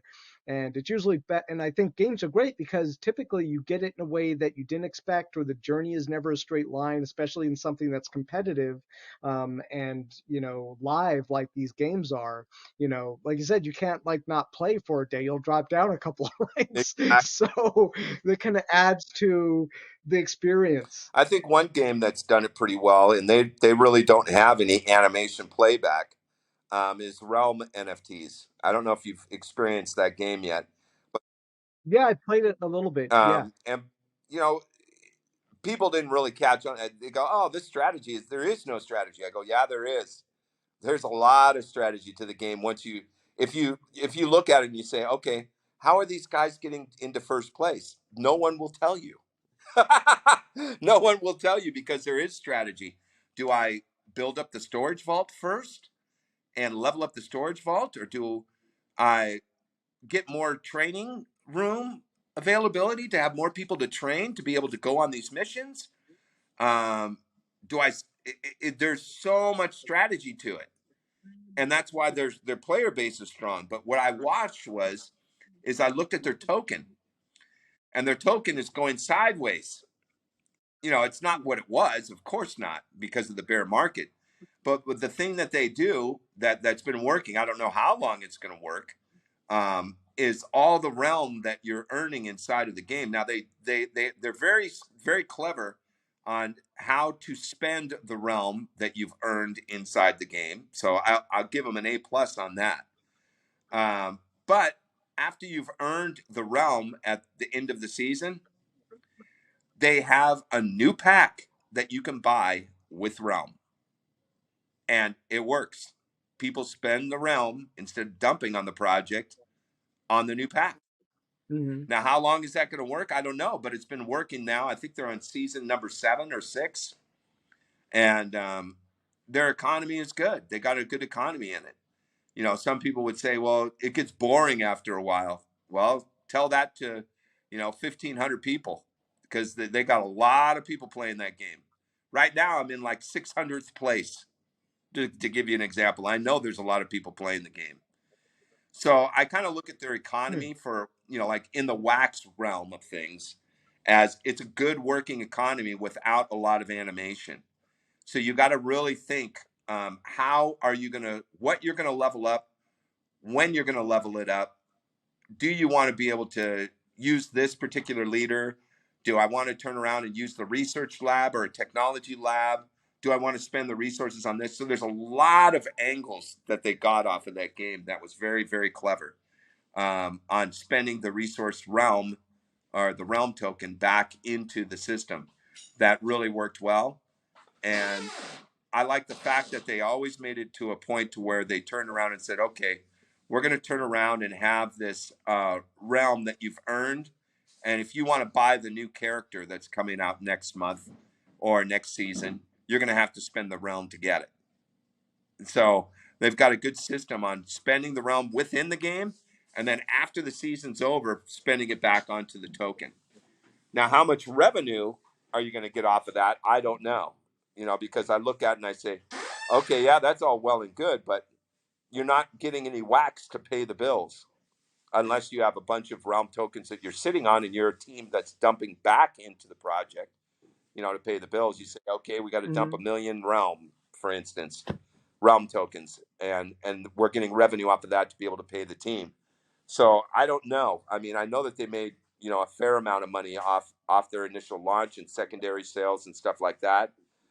But how sustainable is it to not have anything for sale for wax? And it's a wax based game. That's what I wonder. yeah, the game is built and it's a simplified game. So I don't know what the expense rate is because the game's already done, and it's not like they're expanding enormously on it. You know what I mean? They've kept pretty much the same game in the beginning as it is now. They've made tweaks. I'm not knocking the team or anything like that. The dev team's always on updates and different things for it, but there not a lot of expenses going out for the gaming side of it. You know, the pretty much the guts of it was already there. So I don't know how sustainable that economy of you spend all the realm inside the game, and then the realm that I'm earning inside the game is going back out on new packs instead of selling them for wax. As a company, I don't know how sustainable that is to not be able to do that. I ask myself a lot about some of these other games, which is why I like to mostly just focus on castles. But I did get to go play Realm a little bit recently. And yeah, I mean, those kinds of games do worry me where and which is actually most of them. Most of the games worry me because I feel like they don't take into consideration that at some point they might have to stop continuing to expand the game with all these massive drops. Even right now, we're talking about actually releasing a new, much smaller game because Castles is a very big game. But we're like, if we try to extend this game a little bit more and have more cells for special features, it's going to continue to make the game more complicated, and then it means that we have continued to extend the ecosystem in a way that is probably not sustainable. So we're like, why don't we just continue to upgrade the game with quality of life things, continue to work on the events that we have because we have like 3 different events that happen monthly and just work on those, make revenue from the market fees and from the some of the mint fees that we do, and then we'll just make a new game that's much smaller that is basically an improvement on some of the other games that we've done. We're actually working on something that's kind of like a what we call a 3 tool game. People have seen me be massive critic of the 3 tool idea of basically you have like 3 tools, different types of resources, and the way that those work together. I'm like, that can be done really well if done right. So I just submitted something to Victor yesterday for a design document, and but those games do worry me as I look at them. I'm like, have they thought about how to be self-sustainable? And that was one of the massive challenges that we had building our whole game. Was we were like, well, how do we make it so that the game has legs, so people keep playing it, they want to play it, and how do we make it financially stable for ourselves? And we made adjustments lately with like some of the minting fees that we added for minting NFTs and things, and it's definitely helped us be sustainable.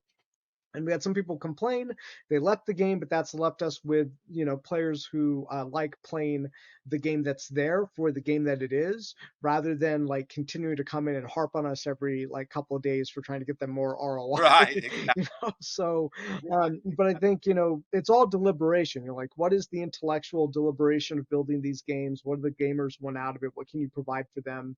And what do you need in order to stay sustainable in the business? All I mean, better than anybody, it's like this massive conversation that we're in, right, for being a NFT gamer or NFT game Yeah, creator. exactly. I mean, the thing that I also noticed too was is that like one game that we're building now is all AI based. And the thing that a lot of people say, oh, I don't like AI games. AI games aren't good from this standpoint and that standpoint. But the thing that I liked about the AI aspect of the game, and that doesn't mean that you don't have any control over it, because you can kind of, like for instance, on our AI game, it's people said, well, it's just like a lottery. Then we pick a character, and then what's the outcome? And I said, the AI determines that, and what we're going to be able to do is we'll be able to assign NFTs to where each NFT will have, like, let's just say for instance, strength, intelligence, defense, or whatever the breakdown of the different attributes might be. And then Robert wants to play the AI game. Okay. So he picks a character, and then he says, okay, I'm going to pick defense, or I'm going to pick intelligence. And you'll be able to pick one attribute that'll be boosted. So now it becomes to where it's almost like a build on a character. Okay, if I pick this particular character, he's super strong, but he's not fast. Or if I pick this character, he's high in intelligence, but low in strength. And so now it becomes to where you can kind of build a character that the AI will control from the standpoint of the AI is going to control the whole output of the game, which is what I like. Why? Because any of these game hacks, you know, like my son says, he'll go into Black Ops. He goes, "Oh man, this guy used a hack," and there's all these game hacks that are available for these games, and there's no game in the world that can't be hacked with these people that are out there. They have it to where the bullet aims perfectly, or the bullet slightly curves, or you can see through walls, all Mhm. different types of hacks that they have to be able to give an advantage to a player. And me as a person, I don't know this, and I'm getting killed inside the game. And I'm wondering why I'm getting killed. Well, it's because the guy's using a hack and they can cheat. All these different cheats on these games, I don't like it. So the thing I like about the AI part is you can't cheat. You can't cheat on the game. Why? Because I'm the one who's instigating the game. I'm hosting the tournament. I launch the game. The game plays, and it's the computer decides the outcome of the situation according to how you build your character. And still, that might be up for grabs. We don't know. But what it does is it keeps it from people being able to cheat on a game. And I felt that that was a good thing. And then also the visual effect. I mean, one game that's kind of like that is Nova Rally. That's on Wax.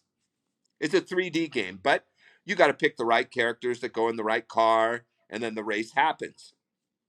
And the race happens, and it's, you know, you're done with the race, the 3D race. And the thing that always bugged me about it is that, and I had mentioned this to the guy who built the game. I said, don't have the skip function. Force the people to watch, and couldn't do it. Had to put the skip function in because people complain. They want the skip function. Well, guess what? With my AI game, you won't be able to skip it. You're going to have to watch the whole outcome of the whole fight, the whole battle. And it takes place in like 3 different areas, and it looks like a downtown metaverse like New York City. And all the characters will be fighting and battling, you know, in different spots throughout the city. But you don't get a choice. You don't get a choice to skip. If you care about the outcome of the tournament, you're going to have to watch. And then obviously me, I'm going to be commentating up at the top. People will be throwing into the chat, and you got to train people. You've got to train people into this, exiting the ROI people and entering the people that are actually people that want to play a game or be involved with a game. Me, I suck at video games. So an AI game is perfect for me. Why? Because I get to feel like I'm actually controlling the character when I'm not, but maybe I'm smarter than the other guy on what character I want to give the bump to or how I want to build that character out. I'm using my intelligence factor versus his intelligence factor on playing the game, and I end up winning. But I don't have to sit there and go, jump, jump, oh, fire, fire, you know, and know when to jump, know when to fire. Robert, I play that Black Ops game and I'm dead in like 2 seconds. It's like almost worthless even me logging on. Yeah. So is this AI game going to be related to Bad Yes, it Days? is. Yes. Cool. Is it actually going to be an extension of like Marvelous NFTs? Are you guys just building an expansion, or what's the No, deal? we actually did your sort of thing. We wanted to have a different game mode, you know, different game mode, different type of play. Um, make it simple so that people don't feel like it's something that's complicated, and have the animation and the graphics side of it being the strong point. Since you're not controlling the character, you want an experience. Like, why do people watch football games if I can't control when Tom Brady throws the football? I watch it from the excitement standpoint of it. If the excitement is there or the gravity of it is there, why do we watch movies? Because we want to see the graphics and the 3D work and all the cool superpowers. So that's kind of the effect that we looked at it. It's a spectator sport that you're actually a part of. That's kind of the way that I looked at it.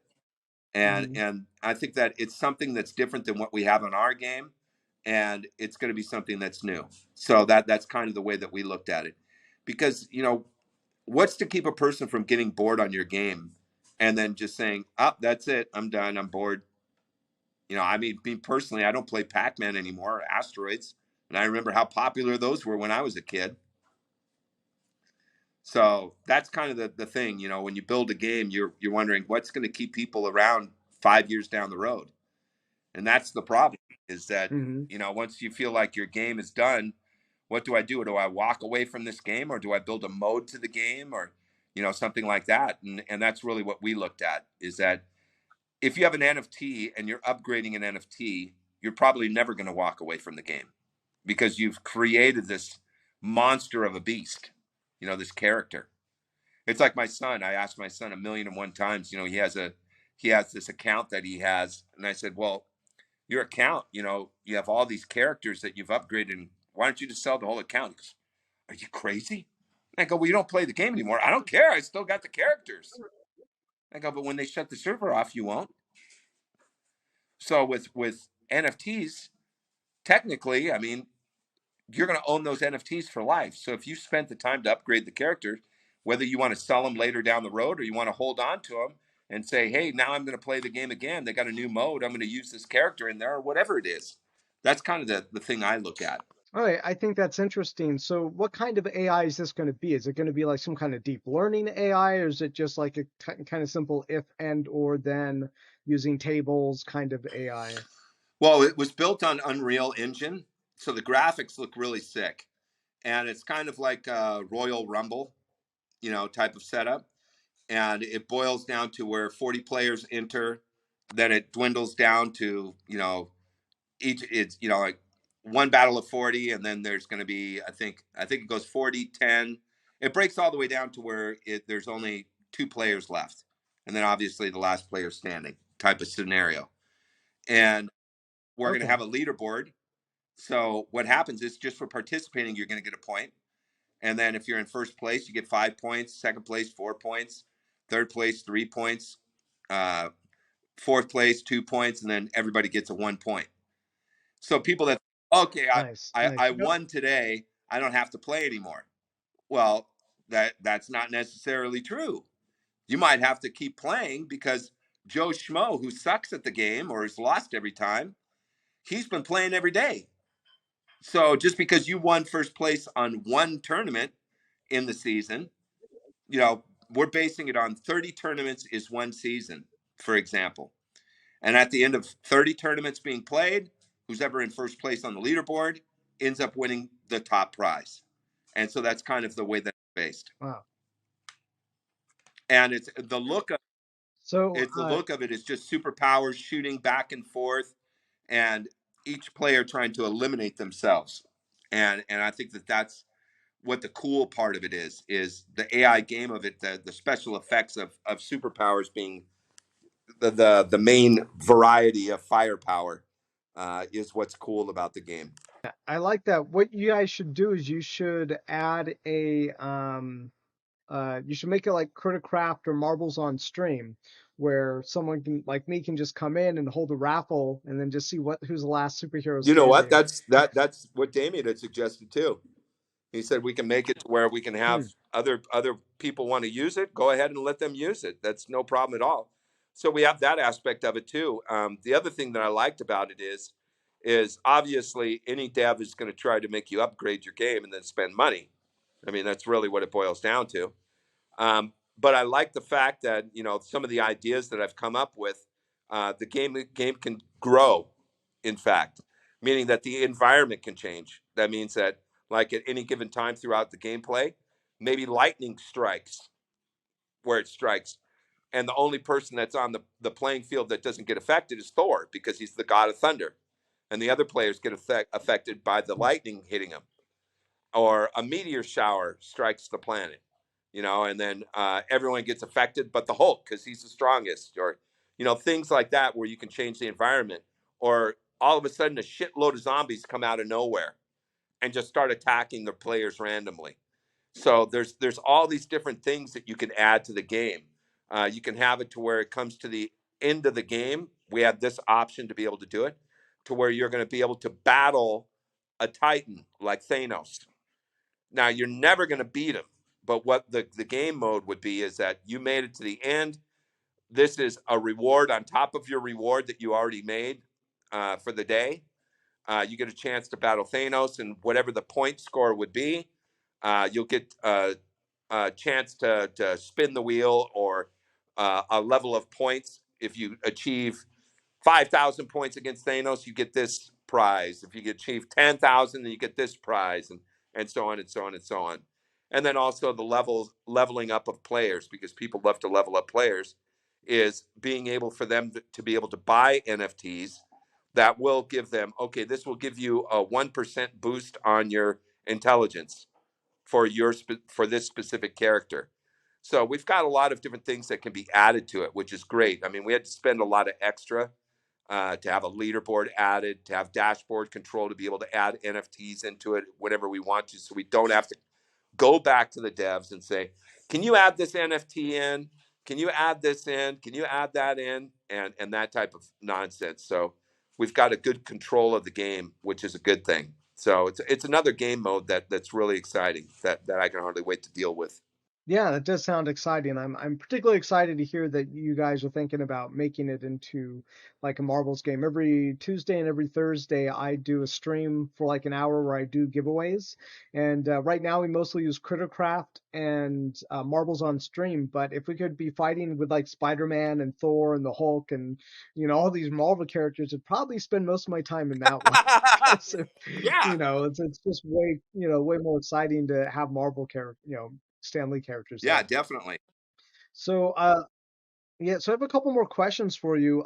One that I keep thinking about is, do you ever think like how cool it is that your company has, the IP rights to these Stanley characters like, Marvel and like, Captain America, Thor, all of these Stanley characters. Because like if I was at a party and like you were there, I'd be like, no, meet this guy. He's really awesome. He's David Palmer. He actually owns the IP rights to like using like Spider-Man and Thor and the Hulk and like Stanley. Like ask him about it. And I feel like you're the kind of guy who would downplay it and be like, oh no, like how are you today? Like what are you doing? I'm like, no, this guy's like a celebrity. Like he's one of the few people. Like how many people have IP rights to use those characters? It's not many. I mean, and it's in perpetuity, Yeah, right? So. exactly. I mean, like I said, I always call it Bad Days characters because that's the IP that we bought. But the thing that I never could believe, you know, as a kid, because I collected comic books all my life, Robert. I mean, I've been a fan of comics and Stan Lee for ever since I was a little kid. And to feel like I actually own a piece of, I wouldn't say a piece of Stan, but something that Stan was involved with heavily, which was the YouTube channel, and actually own the YouTube channel. I mean, that to me is huge, um, from that Mhm. aspect of it, because that was a big thing for him. You know, the name of the channel was called World of Heroes before we took it over, and it was a big thing to Stan. Stan really wanted that YouTube channel to really take off, and that's why he invested a lot of time. And we've got videos of him in there and stuff on the channel, and that was a big part of it. And then being able to go in his office and actually go in Stanley's office, and when Stan went to the bathroom, and I ended up getting the chance to sit in a chair real quick and get a picture snapped off. I was probably supposed to do that. I probably shouldn't have said anything, but that was a big deal to me. So yeah, from that standpoint of it. And I mean, the parody aspect of it from the standpoint of, yeah, we're able to use these characters. That's a big thing to me from that aspect of it. But I also look at it as there's a lot of characters that were from the golden age that I'd like to bring into the space also. That a lot of companies have been riding on for a long period of time that really have no copyright infringement basis, like Thor and Loki and Odin. All of those characters, they're Norse mythology, Hercules, Greek mythology, and all these different characters and stuff. And I enjoy the fact of just having something that Stan Lee was involved with from that aspect of it, even if everything else was lost tomorrow. From the standpoint of having a piece of Stan. Really, the YouTube channel itself is a very rare channel. Those channels were on YouTube were not something they were given away to celebrities. That was given to Stan by YouTube. It's a different type of YouTube channel than anybody ever had. The celebrities that got them, which was very few. I think only 100 or 150 of those particular channels were given out. And it's a special channel. I don't know the exact specs on what it is, but it's one of the few rare channels that's on YouTube, and that was that aspect of it. But Hmm. yeah, I mean, from the parody standpoint of it, um, I love the cartoons. I mean, they really make me laugh, and some of them, some of the comedy that was behind it. But being involved in any level of what Stan was a part of, I mean, who wouldn't love that? I mean, for sure. I mean, at a party, am I going to turn around and say, "Yeah, you know, blah blah blah"? No, that's not my gig. Yeah, you're probably right. I downplay it more than that. Yeah, but that's great to hear. I mean, imagine it feels great. I acknowledge you for identifying that opportunity that it was there. You did tell me the story before about how you had bought the Bad Days IP rights before in a conversation just you and me and Josh. But it was really exciting to hear that and that you guys took the risk. It wasn't necessarily cheap, but it was less than what Disney would charge you, Right. for, perpetual IP rights of Bad Days. But yeah, I mean, kudos to you for taking that risk and I think remember you tell me that story that it was a risk at the time, and I think you deserve to have that opportunity that you're able to seize. Yeah. Yeah. Exactly. I mean, it was a risk. I mean, it's hard when you look at it and you say, okay, I made X amount of money and I haven't made this type of money before, at in a quick moment. And now I'm going to take all this money that I made and then make a video game. I mean, you're crazy. I mean, that's really what it would boil down to.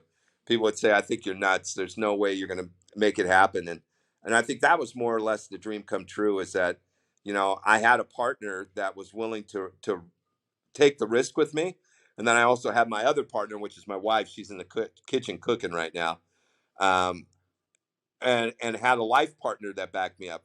Because how bad could it have been where my wife didn't back me up? It could have been a real ugly situation. Like buying a very, very expensive comic Yes, book. exactly. Yeah, so that's Yeah, part but at of it. least with this comic book, you can actually do things with it, right? You can actually create new content from it. Yeah, Do you ever think? it just gets hard, Robert. And it's the same thing that you guys are going through. Is that when the community dies down from a bear market like this, it just makes you wonder if you have to pull the plug or not. You know what I mean? From that standpoint of Mhm. hey, what can we do? What can we zig and zag and make this thing come back, or is it dead and we got to move on and build something else, or what's the situation? And you kind of have to just put the pause button on, and I'm not used to that. I'm not used to that. My wife will tell you I'm up at like 4 or 5 in the morning, ready to do crypto 24/7, type of mentality, and it just wasn't there like it was 2 years ago. 2 years ago, I mean, I couldn't even keep up with all the meetings. I couldn't even do all the stuff that I needed to do. Oh God, I forgot I have to meet this guy. Oh, I got to talk to this guy. It was just like endless meetings, endless talks, endless collabs, and different situations on this and that. And it was like that. And then now it's like crickets chirping. You know what I mean? It's a different situation. So you know, like I said, I'm riding the boat until I can't ride it anymore. But I definitely believe in crypto, regardless of what it is. And I know that NFT gaming and blockchain gaming is definitely going to take off in the future. Whether it's going to be the near future or not, or what's going to happen from that standpoint of it, Mhm. I don't know. But I honestly believe I've watched a company that like Dracons that had a very low community base, but they just kept the people happy, and it just took a period of time. It just took a period of time to actually get people that are gamers, not ROI people, actual gamers that are actually playing their game on a consistent basis. And that's really what you need is you need that type of belief in the game. And if not, then you got to figure out, well, why aren't people playing our game anymore? Or what were the problems with the game that we needed to fix? Most people don't put this much thought into it, Robert, to be honest with you. They just a lot of these NFT guys, they go, okay, that cookie cutter project, it worked the first time. Let's make one little twist, change it up, and everybody's anonymous. Let's launch it again, and then launch it again. Dino eggs or mining network or this, that, and the other. All these games that are clicking games and mining games, and they all look the same. They don't look really any different. The thought process behind it, maybe the graphics look a little bit different, but the thought process is get the token, earn the token, dump the token. That's the mentality.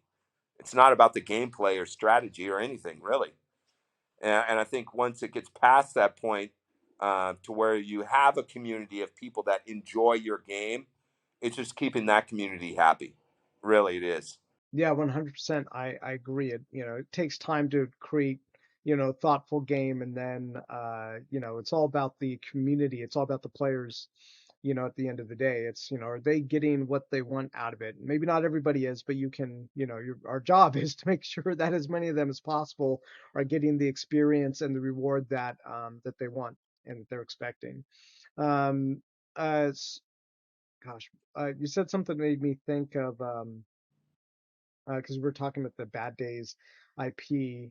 And there's this question that kept kind of like popping up in my mind, which was, would you ever consider like, I don't necessarily know what the circumstance might be, but have you ever thought of like going to Disney and being like, hey, interested in whether or not you would resell the IP rights that you Oh have yeah, uh, to yeah, them? I would. Why not? There's not many people who have IP rights like you have for Bad Days. So I was like, have you ever thought about like going like, hey, I have these IP rights. I'm thinking of selling them. Are you guys interested? Yeah, I'd definitely be interested in selling the YouTube channel because that's Stan Lee's YouTube channel. You know what I mean? And it's Mhm. it's also Yeah, well then maybe that's your super NFT that you got left. yeah.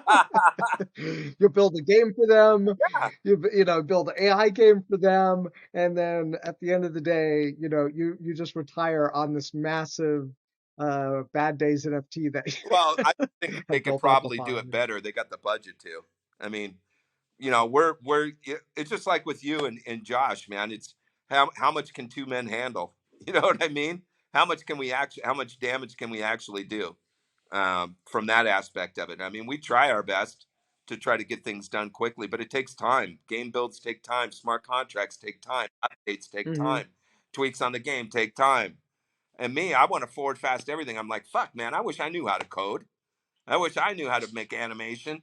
I'd be doing it 24 hours. I wouldn't even stop, and I can't expect that from an employee, but if it was me, I would. That's just my personality. So I think that they would put more into it and expand on it. You know what I mean? From what we started with, which was, down here, and they could launch it even higher and make it better, which I think it would be great for the space. In actuality, I think it would be good for all the blockchain. I guess it would depend whether or not they see a future because I was thinking maybe they just might want to like keep it all the way it was, but they would just want to make sure that like, those rights can't be resold or anything. They just make sure they put it back in the mouse house, Well, yeah, and whether or not they expand on it, I don't know. But I just thought it was kind of a curious question. no, I agree with you. But yeah, I mean, like I said, just to answer it, yeah, I would definitely. Just because I think that that would be a right way to do it. I wouldn't sell it to anybody else. I mean, that would be for sure. Just because Hmm. I don't think any. Yeah, right. No one else would pay as Yeah, much. exactly. Probably. Well, they might, but they would only pay you thinking they could sell it back to Disney Yeah, for more, exactly. which is why I think it's a great position to be in. Yeah. So I think I'm waiting to see how this works out over the years. Yeah. So, Who knows? Who um, knows? Hopefully our game takes off, or you never know. In 5 years, maybe nobody's playing the game. We just don't know the future of what it's going to be like. I don't hope that because I put a lot of time and energy into it. That's for sure. But we'll see exactly how it's going to play out. But I think we made some good moves. I think we made some smart moves on things that we've done from the gaming side of it, and I think it's going to definitely pay off. I mean, from that standpoint of it, um, just trying to make the gameplay better. That's really what it boiled down to. That was really my goal. always running, you always have that chance, always have people coming to play it as long as the game is operating on, over the blockchain. So I think this is probably going to be my last question, which is, we're interested in NFTs and AI. I'm interested in AI. You're having some AI put into your game, maybe not some kind of like deep learning AI, but it is AI, And so one of the reasons I got into this whole, blockchain crypto gaming industry was that I saw that we're in the middle of this transition period where you know automation, artificial intelligence is just growing by leaps and bounds. It's growing so fast, and we have so many technological advancements happening so fast that people don't even realize that we're in this weird period where we're having exponential growth in many areas, medicine, technology, particularly artificial intelligence, and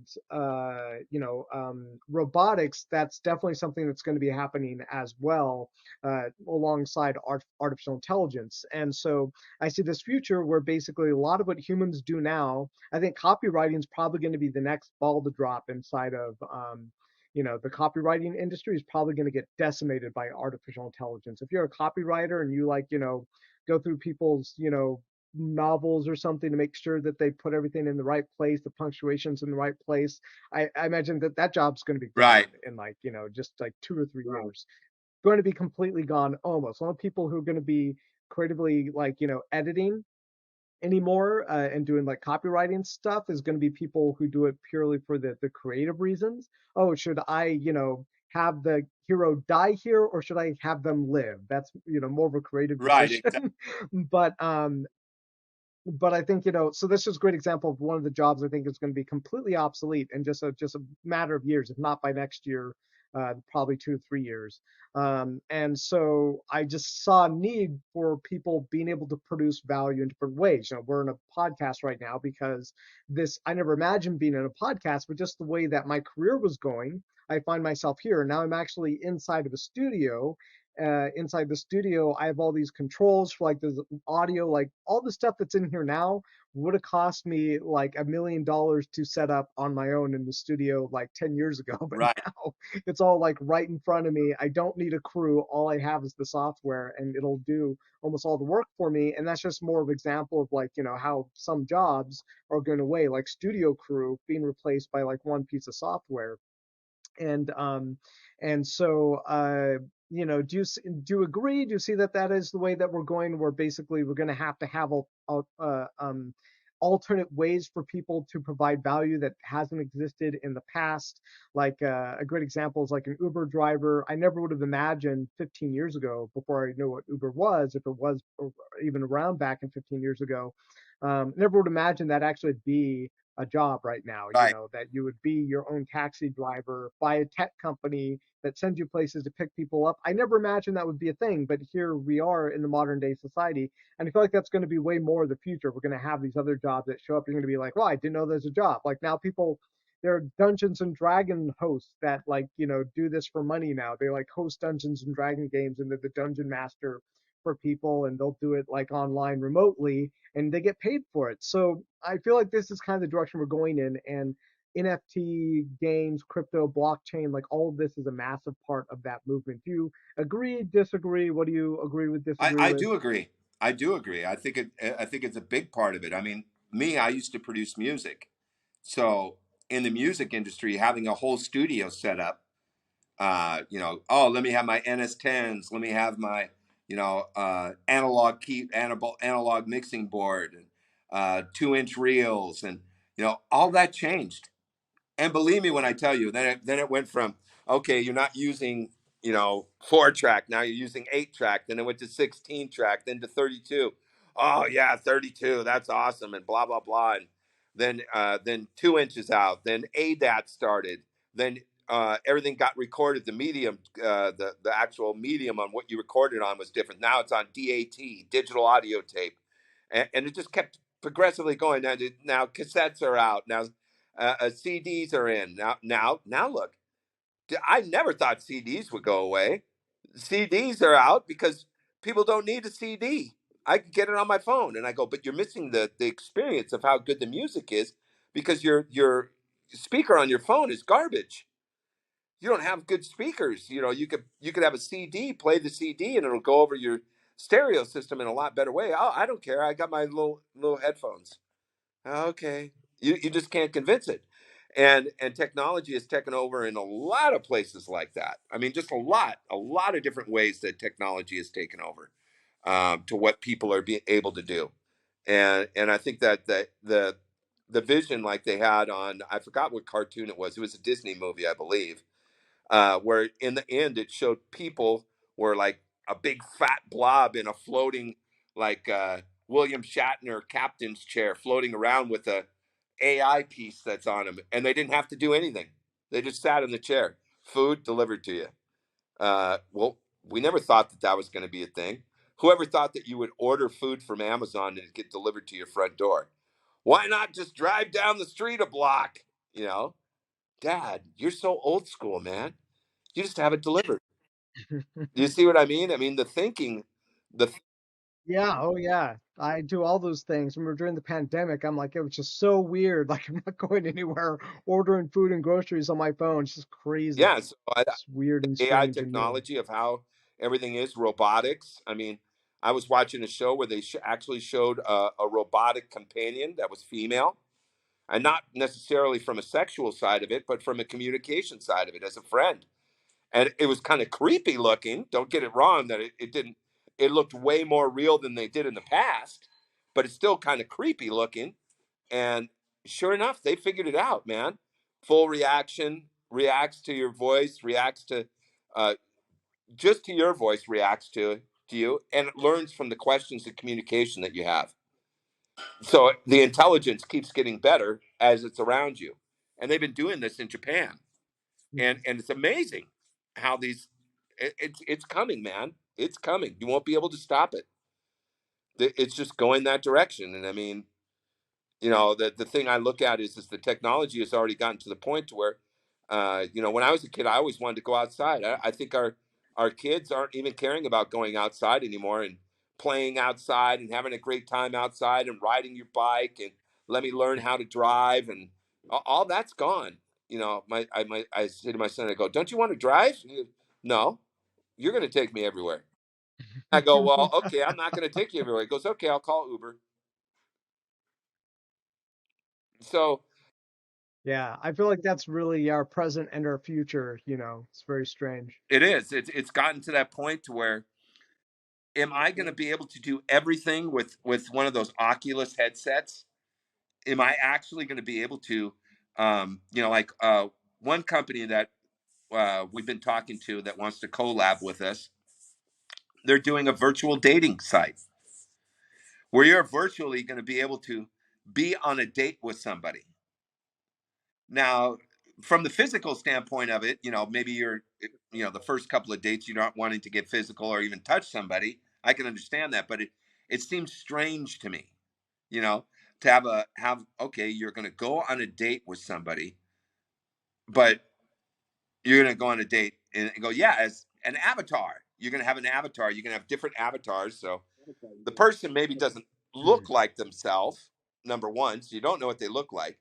But maybe it's good because you're building a relationship on actually having to talk to somebody and see if you guys have the same interests, same likes.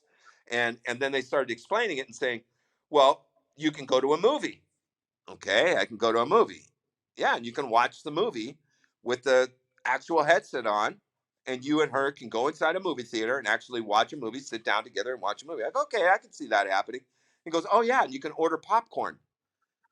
And I go, order popcorn. He goes, yeah, and popcorn will get delivered to your front door. And I go, yeah, but the girl's not there with me. And he goes, it doesn't matter. You're still getting the experience. So it's like things that kind of seem a little bit foreign to me, but in some ways it's new. It's a new experience that you haven't experienced yet. So it was kind of interesting, like, oh, you want to go to a rock concert? Instead of having those people that stand up in front of you every time, you have nobody standing up in front of you. You and your girl go inside of a stadium. It's virtual reality stadium, and there's the rock concert going on in front of you. There's the avatars that look like the people, and then above is the actual live concert that's going on. And I go, yeah, okay, I can see that happening. From so, what does it tell me? It tells me, are we going to be a society that's going to be trapped with these Oculus headsets that are going to be on in the future? There's good points and bad points. I hope not.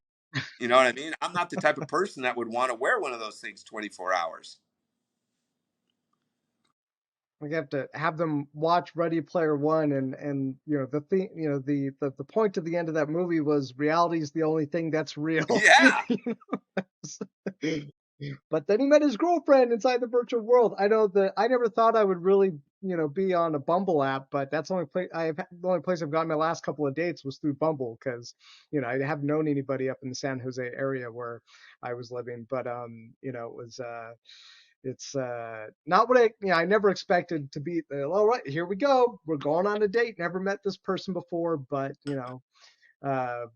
we usually do like the video calls before, so I want to make sure that I don't end up with like some big guy named Bubba, and that it's a real legitimate woman who looks the way that she says she looks. But yeah, I mean, really weird times we're in. Yeah, I feel like I could talk to you way longer, and actually, I think we should do this again sometime. I'd love to get to know more about like your background, your history, like in music and stuff like that, because we really didn't get to talk about that, and I wanted to. But we ended up talking a lot about NFTs and the projects and how these projects are working and your thoughts on it. But before we go, maybe one more question: What is do you have a mission and what is it? A mission? Yeah, I think the biggest the thing that I really wanted was that, you know, people experience more on what blockchain technology is and try to get a further understanding of it. I mean, I still don't know everything about blockchain or crypto. I mean, it's a growing experience, but I think that it's something that's good. It's not, the taste that I always get in people's mouth is that, oh, crypto's a scam, and I just hate that. I hate hearing crypto and blockchain is a scam. It's for scammers. People are scamming, scam. And that's kind of the thing that bothers me. They don't realize what the technology is and what it can bring. And believe me, I've had some of the people that are the biggest haters in crypto. I mean, they really hated crypto big time. And what ended up happening? I ended up flipping them. Like Cody.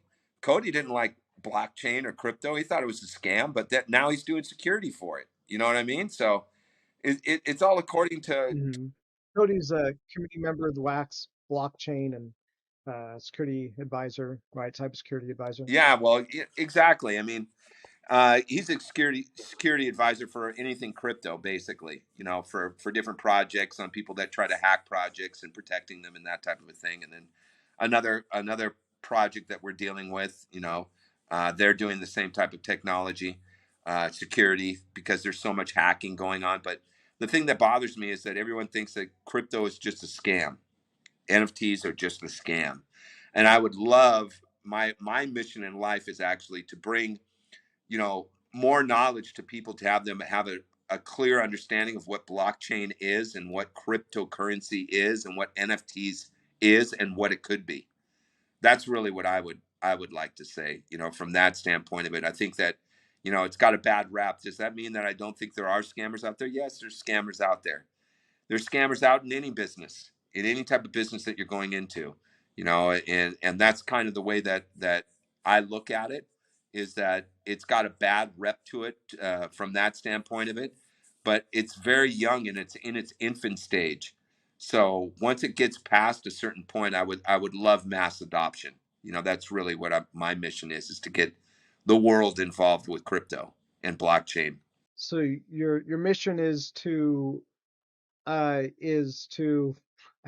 feel like being facetious, but like removing their ignorance and increasing the adoption. Yes, That's that's the exactly it. You nailed it. You said it way better than I did, Robert. You're so eloquent with wording compared to me. uh, thanks. Yeah, but I mean that just sounds like it's basically it, right? Just like educating people and my thing was that I always knew about blockchain technology. I knew how it worked on a fairly fundamental level. I even understood scarcity for the most part, and I kind of understood the way that Bitcoin is going to work. The reason I didn't believe in Bitcoin was because I didn't understand branding like I do now. And so what ended up happening, what I thought was going to happen, what I thought Bitcoin is going to. Oh, are you still there? Yeah. Looks like you're fading out. I think your video's just gone out. I think it says it's still recording though. No, I'm here. Can you hear me? So, okay. All right. Yeah, I'll just talk anyways because I'll cut it. It'll just cut to me. But I thought Bitcoin would fail because you could just create another Bitcoin. There was nothing stopping you from taking the Bitcoin code, replicating it, making another Bitcoin almost exactly the same, and just doing the same thing. So I was like, there's absolutely no reason that Bitcoin should succeed because you'll just end up having an infinite amount of duplicates or basically impersonators of Bitcoin.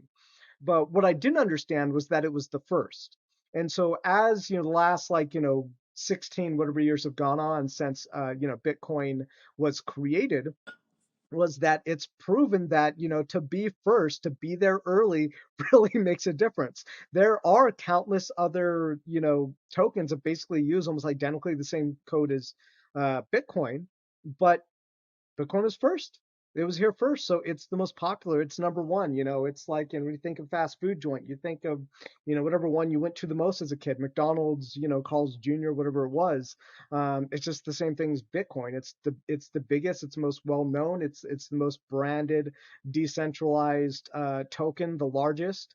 And if I'd understood branding back then Bitcoin would have made me a believer because I understood those two fundamentals. But I think that's probably one of the biggest things that the general public has with, getting over the lack of understanding about the crypto and Bitcoin particularly, is they first have to understand the concept of scarcity. They have to understand the concept of inflation, and then they have to understand the concept of branding, why it works for Bitcoin, and why it works for something like Ethereum, which is like the smart, really like one of the first biggest smart contract platforms. And so I think it's not easy. It's like there's no easy way. So we just wave a magic wand and now suddenly they understand. I think there are going to be people who are going to understand this technology at the point that they understand it, and then they're going to adopt it at the point they understand it. But yeah, if I had known then what I knew about branding now, I would have bought Bitcoin, all of the Bitcoin I could have possibly bought, like back in those early days. But instead, I was like, nope, just wait. All those other billion, impersonators of Bitcoin are going to flood the market. Bitcoin's going to be worth nothing. But branding matters, really does. Being early matters. Yeah, definitely. I agree with you. All right. Well, thank you so much for joining me, David. This was a great conversation. Hopefully, you can be back another time and get to know more about your, music career and kind of like how you got here, because that's really, I'm really interested in that as well. Because you're a really interesting person. You've gotten to a really interesting place. From the from being able to act and Yeah, play a character, to buying to buying the IP rights to Bad Days, and your mission here in crypto, and removing the ignorance and increasing the adoption, and which I think will create a lot of potential for people. I'm sure there are a lot of people in the early days who you converted and flipped, and now they're very thankful to you, I'm sure. yeah, definitely, definitely. Well, yeah, Robert, Yeah, but I'd love having to me get on the to show, and well, know more of your story. definitely What's that? let's do another one soon. Yeah, absolutely. I'd love to get to know more about your story and how you got to be this person, because you're super interesting. And I always think about that when I think of you. I'm like, gosh, this guy reminds me of me. Like you do so many different things, and you probably have a very colorful history of doing many different types of stuff. I try to explain my history to someone, I think their head will probably Yeah, explode. exactly, right. Or looking at movies to video games to tech, and but I find it fascinating because I don't think there's people like us might not acknowledge that there's actually not a ton of people quite like us. There's not a lot of people who have these very colorful backgrounds. Most people, they try to find something in life that works, that's going to give them some certainty and revenue and skill set, and then retire and have kids, and then there are fewer people like us who we're just constantly moving to what's working and into an evolving world. And I'd love to kind of get your perspective on how that's worked for you, and hopefully get people get some insights into their own life too as well, I Yeah, think. definitely, definitely. All right, Robert. Awesome. Well, thank you so much. We were talking over each other with a lag here, but thank you so much. And where can people get a hold of you? That's what I need to ask, is where can they, if they want to follow you, where should they They go? can go to Marvelous TV. They can join on the channel if they want to subscribe on there. They also can go to baddays.io. that has all the info on there, and marvelousnfts.com. And that gives a lot of background to the game and everything along that line. So those three spots are usually pretty good. What about Twitter? Do you have a Twitter? Yeah, I don't know the Twitter handle. I got people that handle the Twitter and Discord. I'm more the Telegram type guy. Right. But if they want to reach you, they can use Telegram, right? Yeah, Telegram's a good place to reach you. yeah. Marvelous NFTs on Telegram. Yeah, that's another one that you can go to. It's directly on baddays.io, all the socials. And I'm in there every day, so I always look and see what's happening. So anyone's free to ask any questions. All right. Awesome. Well, thank you so much for joining me on the show. You're show number 2, actually. You were the second guest I've ever had. So you're a great guest. Thank you so much, Hey, David. no problem, Robert. Thanks for having me, man. Have a good one the rest of the time.